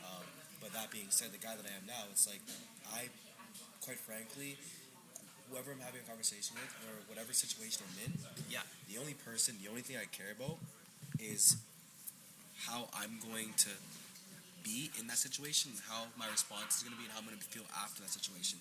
If I go up to a person, stranger for example, and I just have a random conversation, or dispute over a random topic, they look at me and they're like, yeah, I don't want to talk to you. Okay, have a great day. Yeah. That's it. It's not going to put a damper in my day. Yeah. I'm going to move on. Yeah. Reason being is that it's because I appreciate who I am. Yeah. I love myself enough to say I'm not going to have and need validation from others. Exactly. Quite frankly, I don't even really care. Yeah. You know. Doesn't even However, it's not to be arrogant. It's not No. to be rude. No. It's to the point where I love me for who I am. I appreciate where I've gone through, or what I've come through, and where I'm at now in life. Yeah. And I don't seek that. What I want is to be able to just eventually, and this is the person me now, the good-hearted person who I am, and that is that I want to be able to help Yeah. in many, many different ways. Whether it's holding the door open for somebody and saying, "Hey, I hope your day's going well." Yeah. That little bit of small interaction could eventually have changed the outcome of that person's day. Yep. Right? Entirely. Right? And Just those small acts of kindness. I don't look for things to get things in return either. Yep. Right? But yeah, I just feel like at the end of the day, everybody. I shouldn't say everybody. Actually, that's far fetched. Most people, I believe, goes through an awakening phase, whether it's through cycles of, unwanted, hurtful emotions, losing, grief, change of sensory, anything for that matter. They could have an awakening phase. Yeah. And when you go through that phase, you start to see things change that you knew you were capable of changing into for the better, but you ultimately feared it back then. But now when you embrace it and you see where it's getting you in life, you love it. It's almost like it's essentially you're addicted to the good feeling of now your life. Your life has drastically changed. Now you're really living. And you're wanting to see where it can lead you. But you know that wherever it's leading you now, it's a beautiful journey. It's a much more positive journey than it was before. Right? I like to see how literally everything along the way now is assisting me Yes. on my journey. Right. I don't see things as holding me back, as problems per se. Even if they're problems or difficult situations, they're all actually there to assist me for the next part of the journey. Yes. And to welcome those things rather than resist them. To embrace those hard times because there's something in there that's going to be helpful. Yeah, and the big thing for me is I live with purpose now. Yeah. I didn't back then. Yeah. That's a big thing. Purpose, right? I actually have a purpose, a want, a need. I crave helping people, but also I crave seeing success within myself. Yeah. Right? And the reason why I crave that now is because I ultimately see the potential that was already there, but now I'm latching on to that potential of who I could become, and I've already seen a glimpse of this person. Yeah. And everybody else that was in my life back then sees the glimpse of that change in that person, which is me. Yeah. And they're like, wow, how did you drastically change from that point to now? And I look at those people and I say it's because I chose to. Right? Not unwillingly, willingly, right? I knew that I could have just said to myself, you know what, it is what it is. You know what, I lost this, lost that. I just want to go and go into a corner, curl up in a little ball, and just hide away. Yeah. But then I thought about it and I said, you know what, that's there for me to have. It's a shortcut. I could always have that, but I want to see what I could do for myself. This is a time of trial and tribulations. This is a test, right? This is something that's going to show me within myself if I have the power, not powerless, but the power to change my outcome of my life. See, the key words is my, because it's you. We're talking about yourself. We're not talking about you. We're not talking about your mom. We're not talking about your best friend. We're not talking about your dog, your cat, whatever. We're talking about you, right? When you wake up in the morning, when you go to bed, who's putting you to bed? Who's waking up in the morning? Right. Right? When you're going all the time and you're putting your clothes on, despite you being a child or a baby, whatever, when you're putting your clothes on, who's doing that for you? Right? Are you capable of it? Because that's the key thing, capable, right? Some people maybe gone through a series of events in life where they're not capable of actually doing those things hands-on, but they're also capable of other things. But they don't limit themselves. They're trying to find alternative ways to be beneficial for themselves, right? I'm not a people pleaser. I don't look for validation. The thing is I look for information. That's the big thing. Information that maybe I already know, but information that maybe can help me latch on to where I want to become and where I want to go, or where I'm continuing to lead towards, right? And that information could be something that I might use temporarily, or maybe information that I'm like, oh wait, you know what? That validates that yes, I'm on the right track. Wow, maybe I'm a step ahead of everybody. Maybe a step ahead of myself, right? My life, to put it into maybe a much simpler form, my life is like chess. It's a chessboard. I want to be 1 to 2 moves ahead of most people, and that's not to be, cocky. That's not to be arrogant. That's me having plans in place, and being prepared, but also wanting to say, hey, you know what? I already see where this direction, this move can take me. I know where this move can also take me, but I also know that I don't want to move backwards. I want to continue to move forward because that you can't move backwards. Exactly. And what's in front of me, what's forward, is right there. It's checkmate for me. That's the end game. The end goal is that I want to reach there, and the only way I can reach there is if I'm strategic with my moves and my moves in life. Right? Doesn't mean you have to be. What's the word? My girlfriend always says. It's funny. It's oh my goodness. Oh, it's gonna bother me now. I'm shooting blank here. No, it's frugal with my life. Like, you don't have to be so like penny pincher type of thing, right? Like, no, not so tightly. Right? I don't want to hold this. I just want to be able to just have a plan in place, right? Plans in place. Be rigid. Be a move. You want to be rigid. Yeah, you know what I mean. Yeah. So, and I never used to be like that either until I had my awakening. Man. Yeah, like, with circumstances of me losing significant people in my life all in a span, and job change and ex-relationships, such forth. Like, it made me who I am. And honestly, if I can have my dad back here, my best friend back here, I would in a heartbeat. But then I think about it, and I'm like, but if I did do that, I wouldn't have had my awakening. So there's a purpose, right? Going back to that. And my purpose is I unfortunately, for my life, needed to see and experience that hardship, that grief, that loss, to then say, man, here's a feel for you, Ty. You know what? Taking everything that you learned from your dad, take everything you learned from your best friend. They used to tell you all the time, love yourself first. You give too much to others, but you're also very anal with things. Stop that. Stop being a procrastinator. Stop being a perfectionist. Start loving yourself first. Stop giving to people, even though you're still a perfectionist and you're a procrastinator and you're anal. You still give too much, but you don't give to the right people. The right people is yourself. Give to yourself first. Didn't think about that, unfortunately, until my friend died and until my dad died, for me to say, damn, like, you're 100% right. And when I made that change, that's where it's gotten me. Guess where it's gotten me? Meeting you.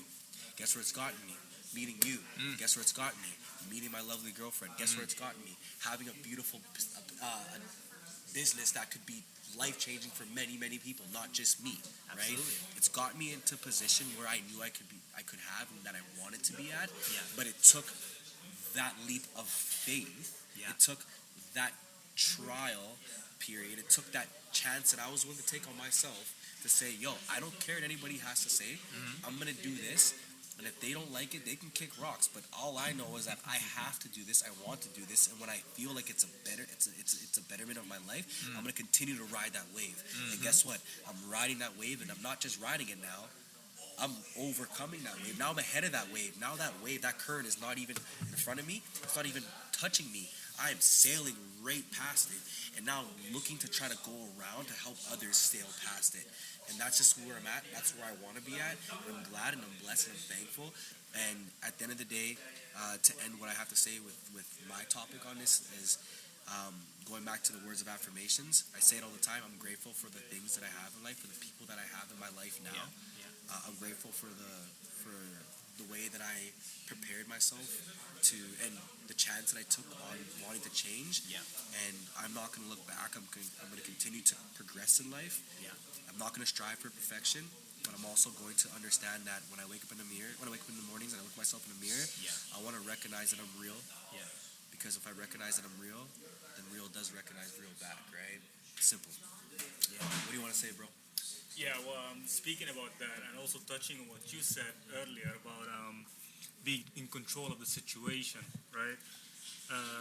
Going back to being on two sides, how I feel about it is that as soon as someone is born, he's in the middle, right? He's not on either side.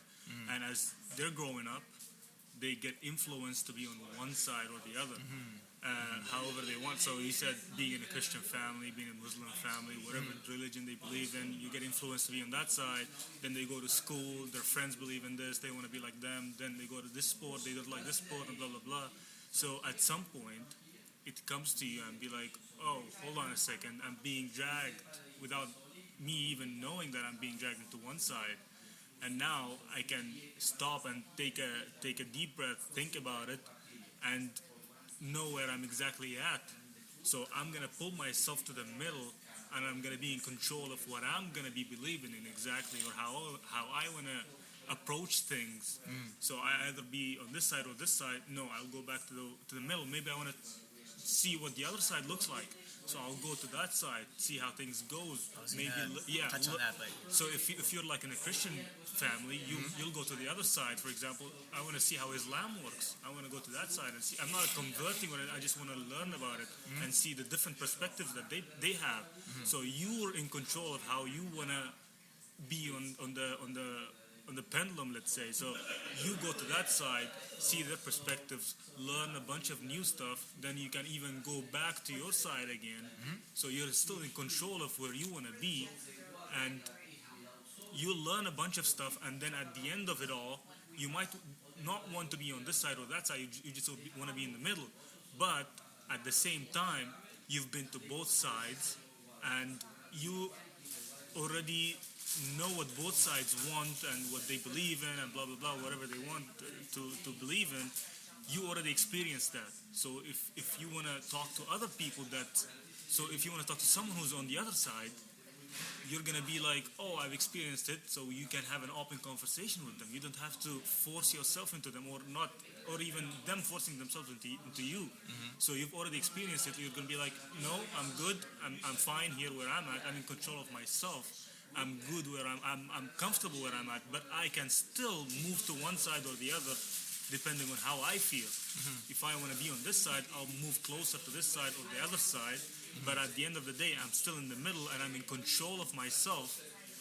Again, keyword myself, because you always have the final decision. You always have the final say where you want to be at. Because when you're a kid, you get influenced and you have no idea what you're doing. You're just being pulled.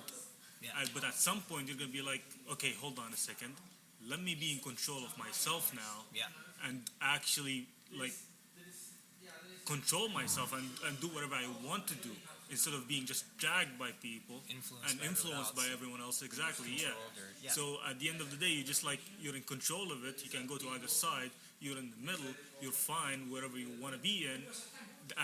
And again, you're just like in control. You have no influence whatsoever. There are going to be distractions and influences, but again, you're still like, you're using your own self to believe in whatever you hear or whatever you see. So you're not going to be dragged again, and you're going to be always going back to yourself first and talk to yourself about it, and then you can make a final decision. And I think at the core of that, you know who you are. Exactly. You know why you're here. You know what your purpose is. Yeah. And it doesn't matter what anybody else says.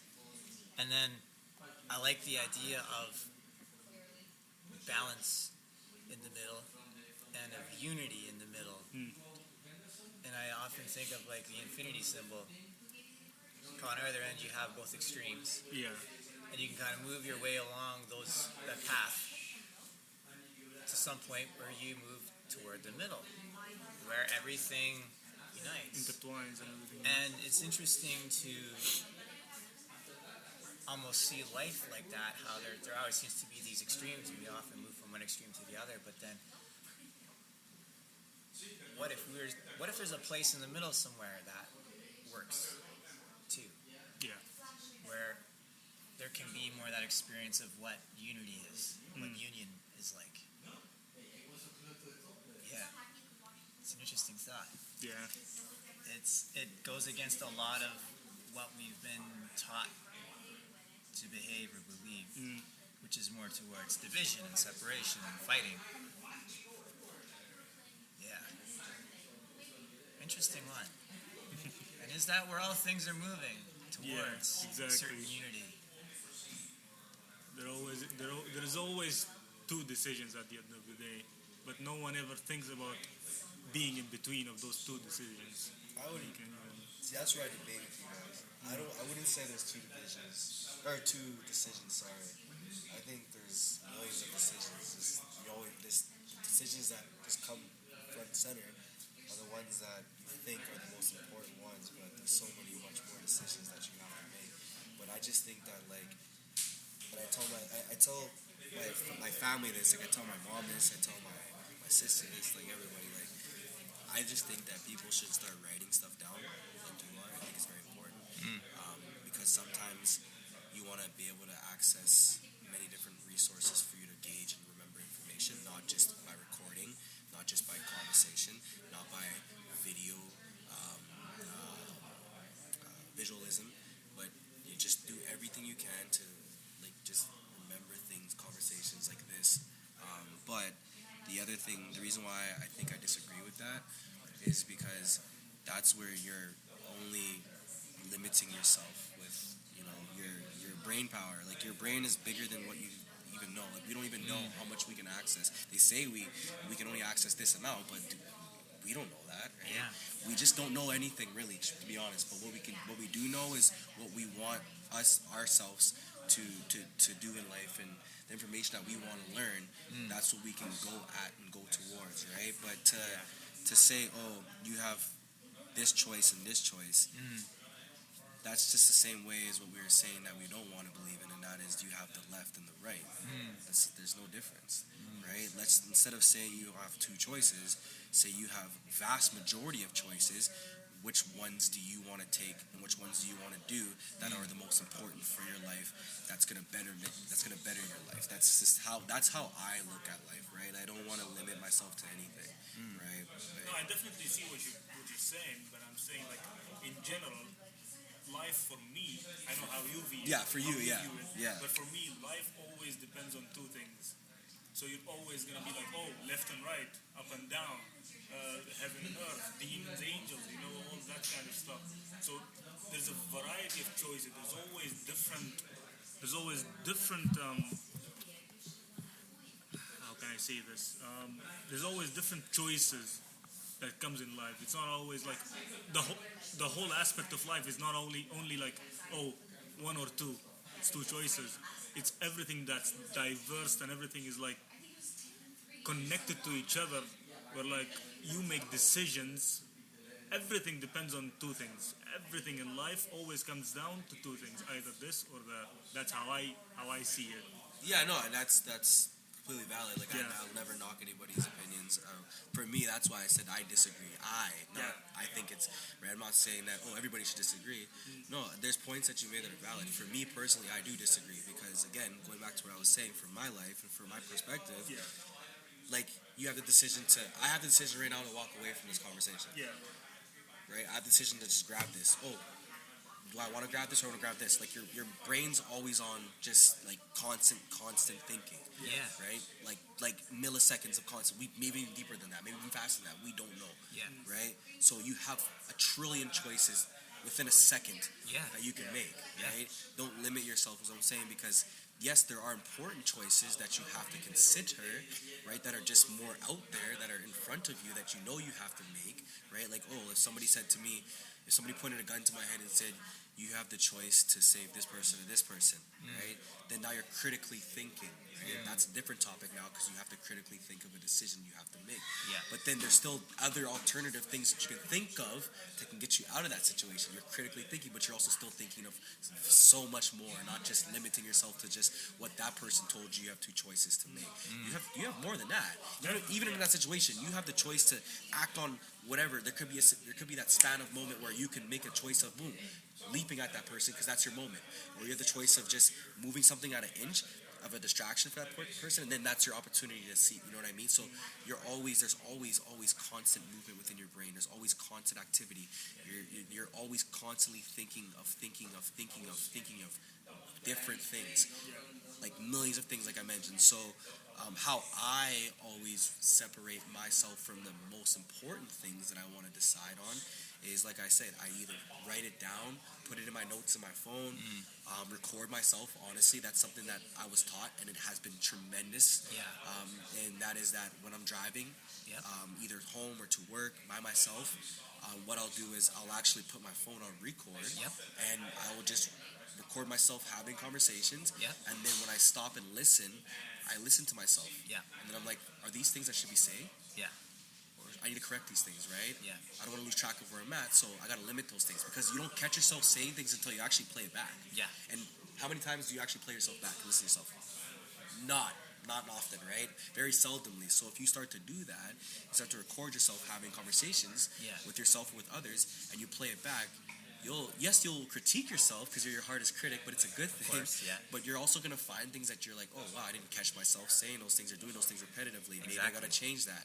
Yeah. Right? And then now you're going to Those unconscious ultimately, behaviors, and then now you're going to see things that maybe others have seen, or maybe you didn't catch yourself seeing. Yeah. That now you can tweak, that can make things better for you moving forward. Yeah. But you won't know that until you have different alternative things that are around you that can betterment you, like writing things down, recording yourself doing these things, saying affirmations. Meditation is huge too. Quite frankly, I don't like to do yoga, but meditation in that fashion helps people, right? Meditation for me, I didn't even get into this, but right now you guys will know. My form of meditation is taking a long shower and listening to music. Yeah. And it could be any type of music. It could be rap, it could be R&B, it could be slow, it could be jazz, it could be heavy metal. Yeah. But and then for me, when I say those types of genres of music, it's not for the type of feeling I'm at that time. No, it actually helps for just every feeling, right? Yeah. Because some people use music as therapy. My music for therapy is for all types of genres, like I just mentioned, right? Yeah. Some people may, when they're feeling angry, they want to listen to heavy metal Yeah. to just make themselves get out of that anger. Yes, they get that rage feeling, but they're like, yeah, and then they get better. Some people, when they're sad, they listen to sad music. Me personally, I don't knock anything, but I think that if you find your outlet, use it, right? And why I say I listen to music and I do take a hot shower is because when I take a hot shower, I'm doing the opposite of what I normally do, and that is take cold showers. So when I get myself to get into an uncomfortable state while I'm listening to something that's therapeutic, it counterbalances going back into the whole balancing, right? Now I'm taking myself from being comfortable to feeling uncomfortable, but also doing something that makes me feel comfortable. Yeah. Putting two together, Yeah. and now I'm riding in that middle of that fine line between balance. Now I'm balancing myself. Yeah. That's how I help myself. It might not help people, but I know it helps a lot. I like and that's what I do for me for medicine. And then like I'll often, if I know that like I'm out and I'm at work and I can't have access to a shower because I'm at work, right? What I'll do is I'll actually tell people who I'm with, I'm just gonna take 5. Yeah, absolutely, right? I'll go take 5. I'll go in my car, my truck. I do it all the time here at the business. I'll go in the truck, even for like 2 minutes, 30 seconds. Yeah. And I'll just close my eyes and I'll have a conversation, try to have a deep conversation with my subconscious self. Yeah. And just say to myself, hey, like, you're feeling down today. Yeah. Remember the goal, remember the vision. Don't Yeah. think negative, think positive, right? Yeah. This is a temporary feeling. Don't let it be, conjuring in your solidify. mind for the rest of your day, right? Because you're doing something that's so much better, right? And somebody might need you to help them down the road, right? Yeah. But you gotta help yourself first. And then I get out of that. I get back out of my truck, go into my business, and I'm like, yo, I feel good again. Yeah. Right? So you just take those breaks in between, right? Yeah. And don't feel like you're embarrassed. Don't feel like, oh, you can't, because the word can't is the same word as being powerless, because that's bullshit. Pardon my language, sorry. Yeah. That's ridiculous, right? Yeah. You have the power to do things. Yeah. You can do things. Instead of saying no, say yes to yourself. Yeah. Right? Say no to others that don't serve your purpose, right? Instead of saying yes, I'll help you, bro. If I know I can't help you, but because you're my friend, I feel bad, and I still say yes, I'm lying to you and I'm lying to myself, because ultimately I still can't help you. Yeah. I'm just gonna say it because I'm afraid to tell you no. But don't be afraid to speak your truth, right? If I know that I'm not gonna serve your purpose, even though you're my buddy and I can't help you, I'm gonna tell you, bro, I want to, but I really can't right now. Yeah. And I'm not gonna say yes because it's gonna waste your time and waste mine, and quite frankly, it might actually hinder you even worse, right? Yeah. So start saying yes to yourself. No, it's okay. We're being loud too. okay. Sorry. I know they're talking about you like they're so loud. That's funny. I love that. But she's been embarrassing me all day, talking to strangers. Oh, fine. You know what's funny? It's ironic because you said talking to strangers, right? We've only talked to each other twice. Yeah. And now we're having this been what 2-hour conversation, but Pretty much. it was through here actually. We met and then just had maybe a 5-second or 10-second. Hey, how are you guys doing? Great, but he didn't really say much. Second time outside here, us three were having a conversation for about 20 minutes. Now we're having a 2-hour conversation, and now it's a. recording it. And Next we're time recording, it'll be, right? a whole day. We'll spend it. Why are you recording it? Are you doing a podcast? I am. About that? Like, No. About you found friendship? You know what? Honestly, like, we just like the conversations that we have are very stimulating. For me, at least, I can't speak on you guys. I think it is. it is. But it helps me too because like outside of like me, like I opened up a business down the street. It's a rage room business. It's called Unleash Rage Rooms. Okay. And the reason why I did it was for trying to give people another form of therapy. And the reason why I wanted to do that is because I do therapy for kids. I'm a licensed therapist for youth. But for me, like last year, I was gone. Like, and everybody goes through a lot of things in life that kind of gives them a transformation period. And unfortunately, mine was losing my dad and my best friend, all in the same aspect within 2 days. And then being in a 5-year relationship with this girl who then cheated on me. Found out when I left the hospital to tell her that my dad passed away, and then losing my job, all in the same aspect. So like I was like, wow, like that's crazy. My life is like a movie. So I was like, I could either go down a dark path, or just say, you know what, I'll give myself an opportunity to say I'll try to get out of it. And I chose to try to get out of it, and I did. And all that came out of it was nothing but beautiful things in my life. I met an amazing woman. I've got amazing friends out of it now. All my old friends who I thought were my friends are no longer my friends. They didn't serve me no purpose, so I eliminated them. And then when I eliminated them, a lot of great people came into my life, and now they're here to stay. Like him, right? Like him. I then decided to say, you know what?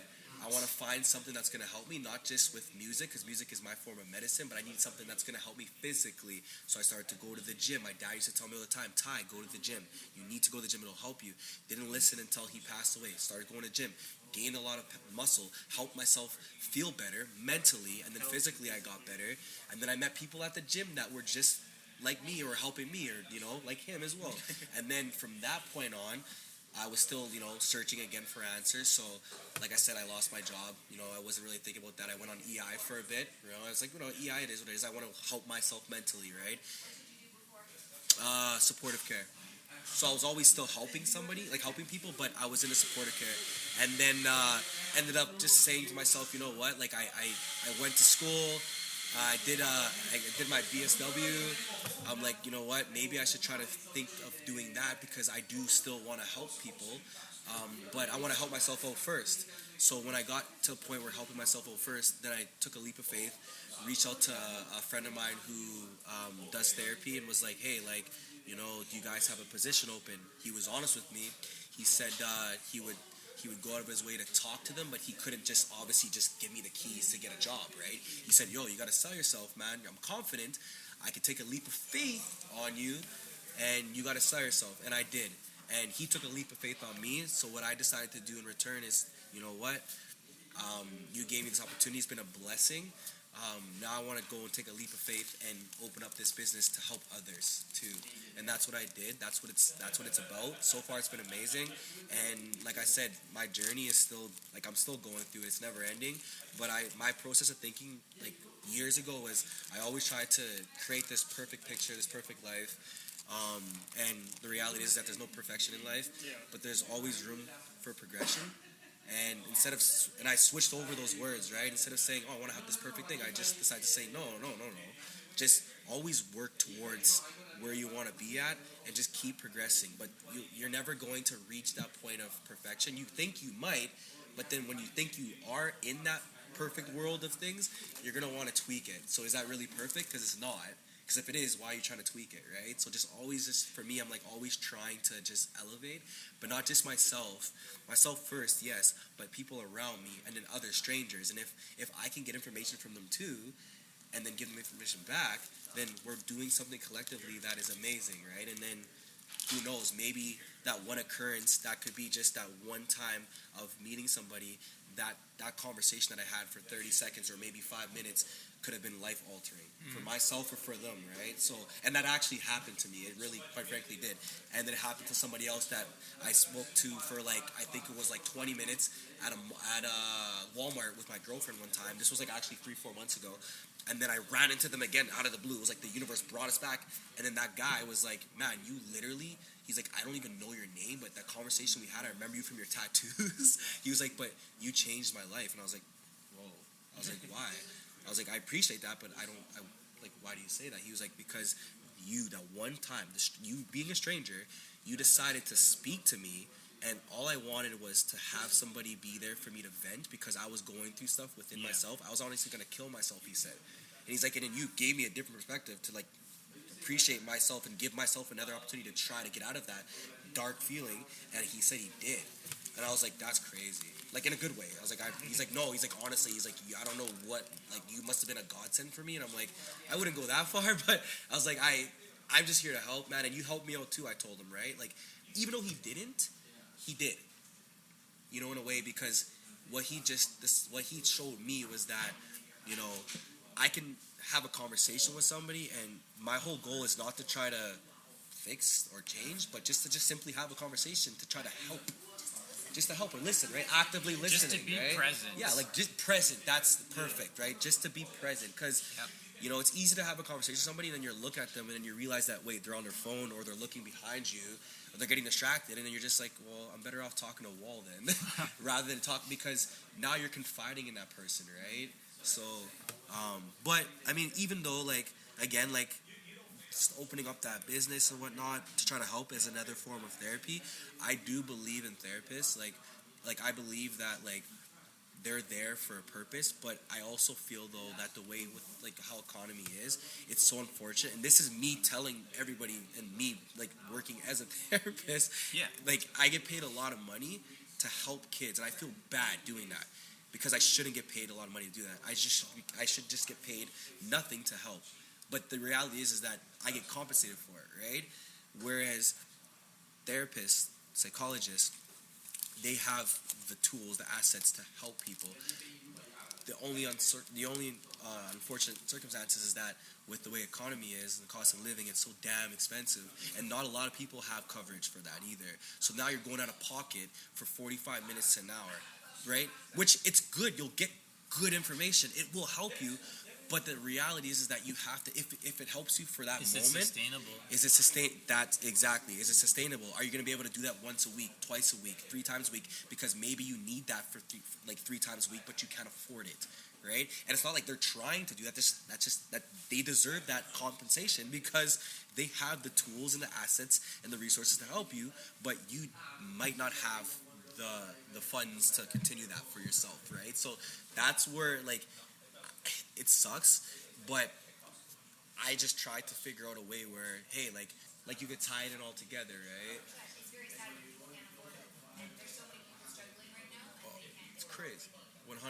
Like, you know, Kids especially, that's like kids are the most people I think being impacted with COVID and stupid phones, and it's crazy. yeah.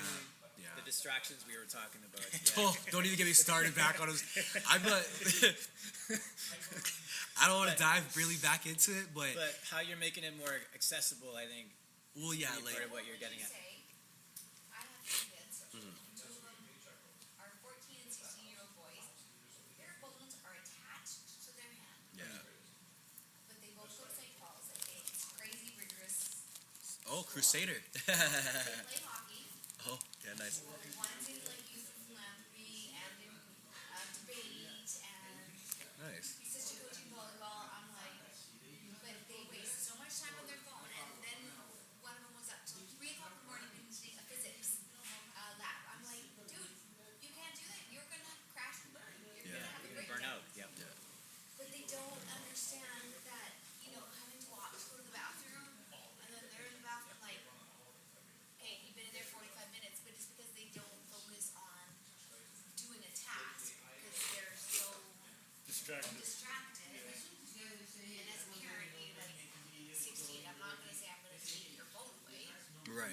It's like it's very hard to create those boundaries. And I don't even know what Right. to do, to be quite honest. I think they just don't even know the impact it has on them. No clue. nobody does. We don't even know. Yeah. We don't even know. Is that all? They have a different personality when they come out being on that or being on this side forever, right? Yeah. They're different. Yeah, it's the dopamine hit, right? So like, it's which sucks because we were just talking about that. Like what you're saying. Like I wish my mom raised me good. I love her to death. But I wish she was a little harder on me when it comes to technology too, because I had that distraction. Like video games, still till this day, like I don't play it anymore because my purpose is way much more greater than that. But on my downtimes when I'm done It's still working or going to the gym, Yeah. if I see that, you know what, I owe it to myself to have downtime, and my downtime is, you know what, maybe playing video games for an hour or two, I'll do that, but I get bored out of it because I know that's not a purpose for me, right? But I'll do it anyways as a like reward. However, that being said, like what you're saying, you're doing a tremendous job identifying that is a factor. A lot of parents actually don't even care, which is ironic. Like it's crazy because they have questions. Oh, why is my kid not focusing on school? But then I'm walking into the situation, having a conversation with their kid, and their kid's playing Grand Theft Auto, and I'm like, and then I'm having a one-on-one conversation with the kid. And I'm like, so what do you do most of the time on your downtime? What do you like to do? I like to play video games.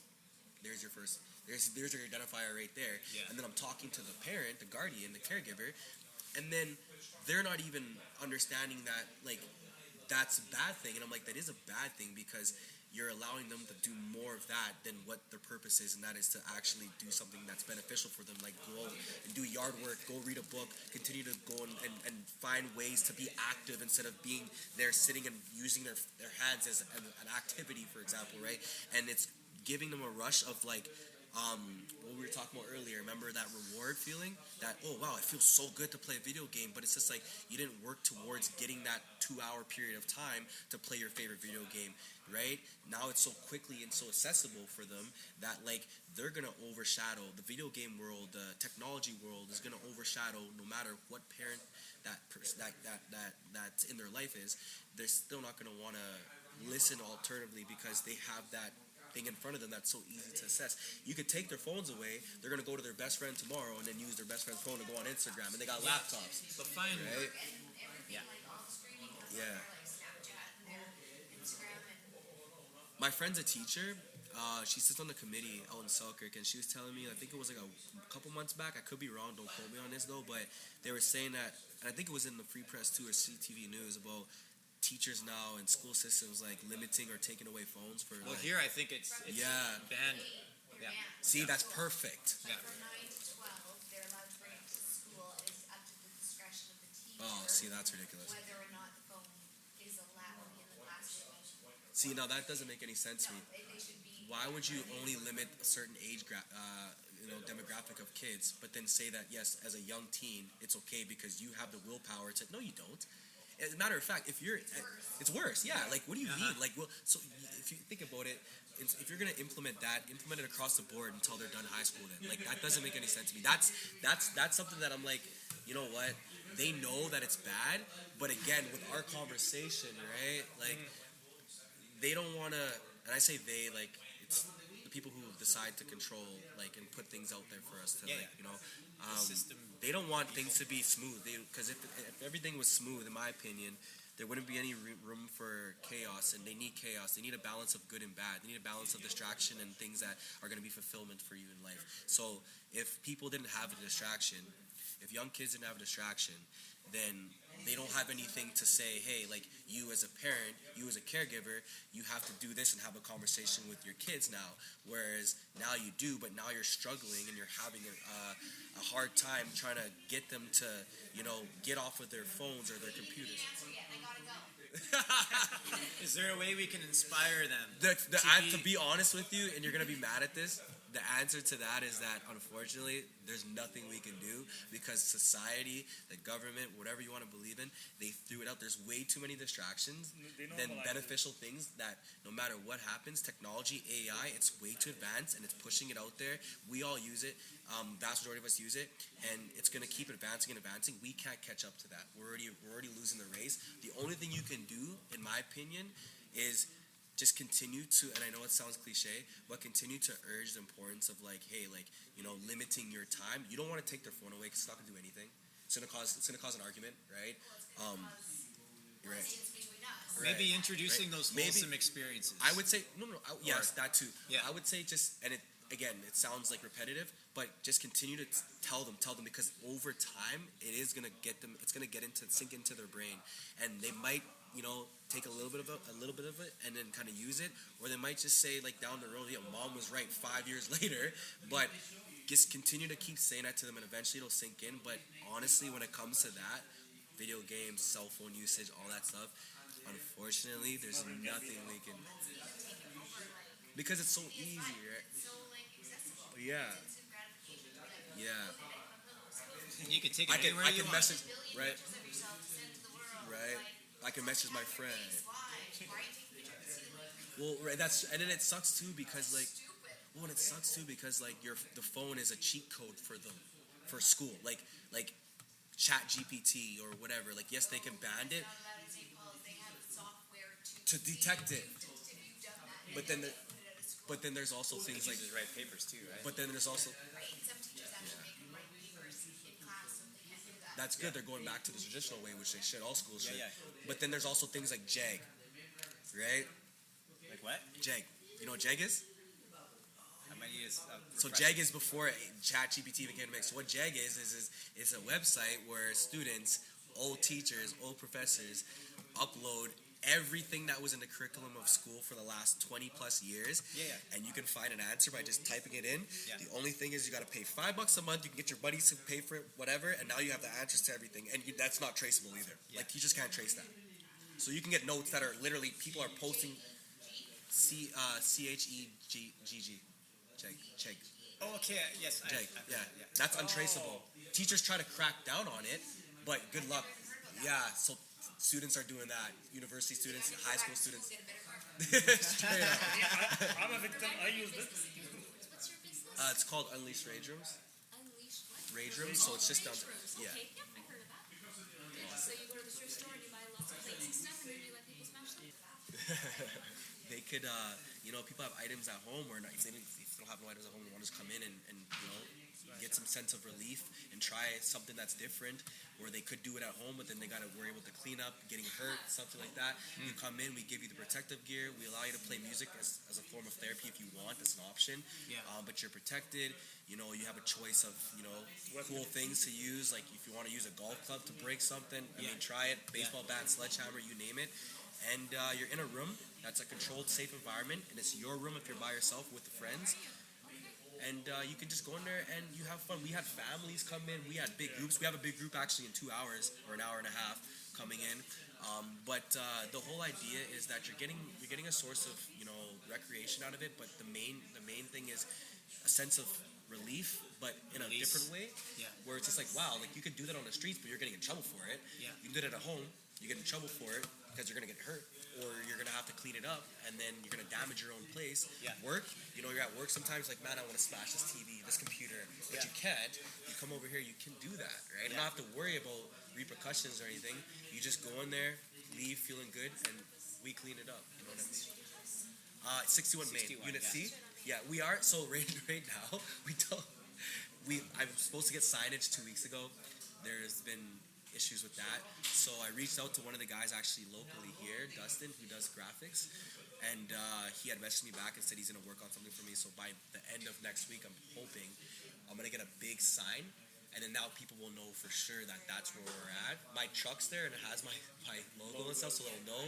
But when I'm not there, it's like, well, where is it, right? So I've heard of it and heard, bits and pieces of it. but yeah, but I didn't know exactly where it was or if it opened. I would love for you two ladies, or even you, if you want to check it out yourself, come on. Bring your Stop on family. Ages right now is 10 and above. However, the reason why it's 10 and above, and realistically, all rage rooms all over all over Canada, US, which is weird to me, they all do 12 and up. And I guess the reason why they do 12 and up is because they feel like, kids that are under that won't be able to understand, which is stupid to me, because it depends on who you're bringing with them, like as a guardian and a parent, because they're gonna have to go in the rooms with them, right? So I decided to lower that, give it a shot, and say 10 and up. so far it's been amazing. So do you pay for 15 minutes at a time or 30 minutes at a time? Yeah, 50. That's another thing. I'm the only one I think all over Canada that has a 10-minute session.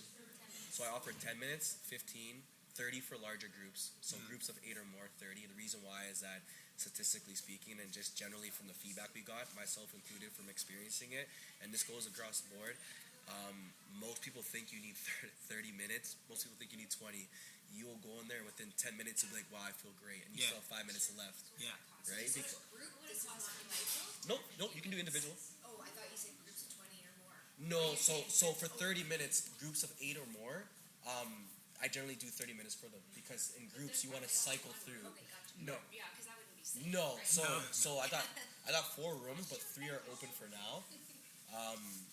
The reason why I only have 3 rooms open, even though I have 4, is because one right now I'm figuring out what I want Oh to my do. god, you're really throwing plates? Like really, you're smashing. Well, you're not just throwing. You can do whatever you want. Like you can. You could if you want. I thought you were doing therapy and you were sitting down and oh my god. No, you're actually like I thought you were like meeting, you were a counselor. And breaking you were sitting things. down Oh no! with I do that. No, I do that outside of this. Oh. Yeah, so I'm a licensed therapist for kids in the city. Yeah, but then here is the rage room. I'm sure my sister has some rage. She could break some plates. Yeah, break. Yeah.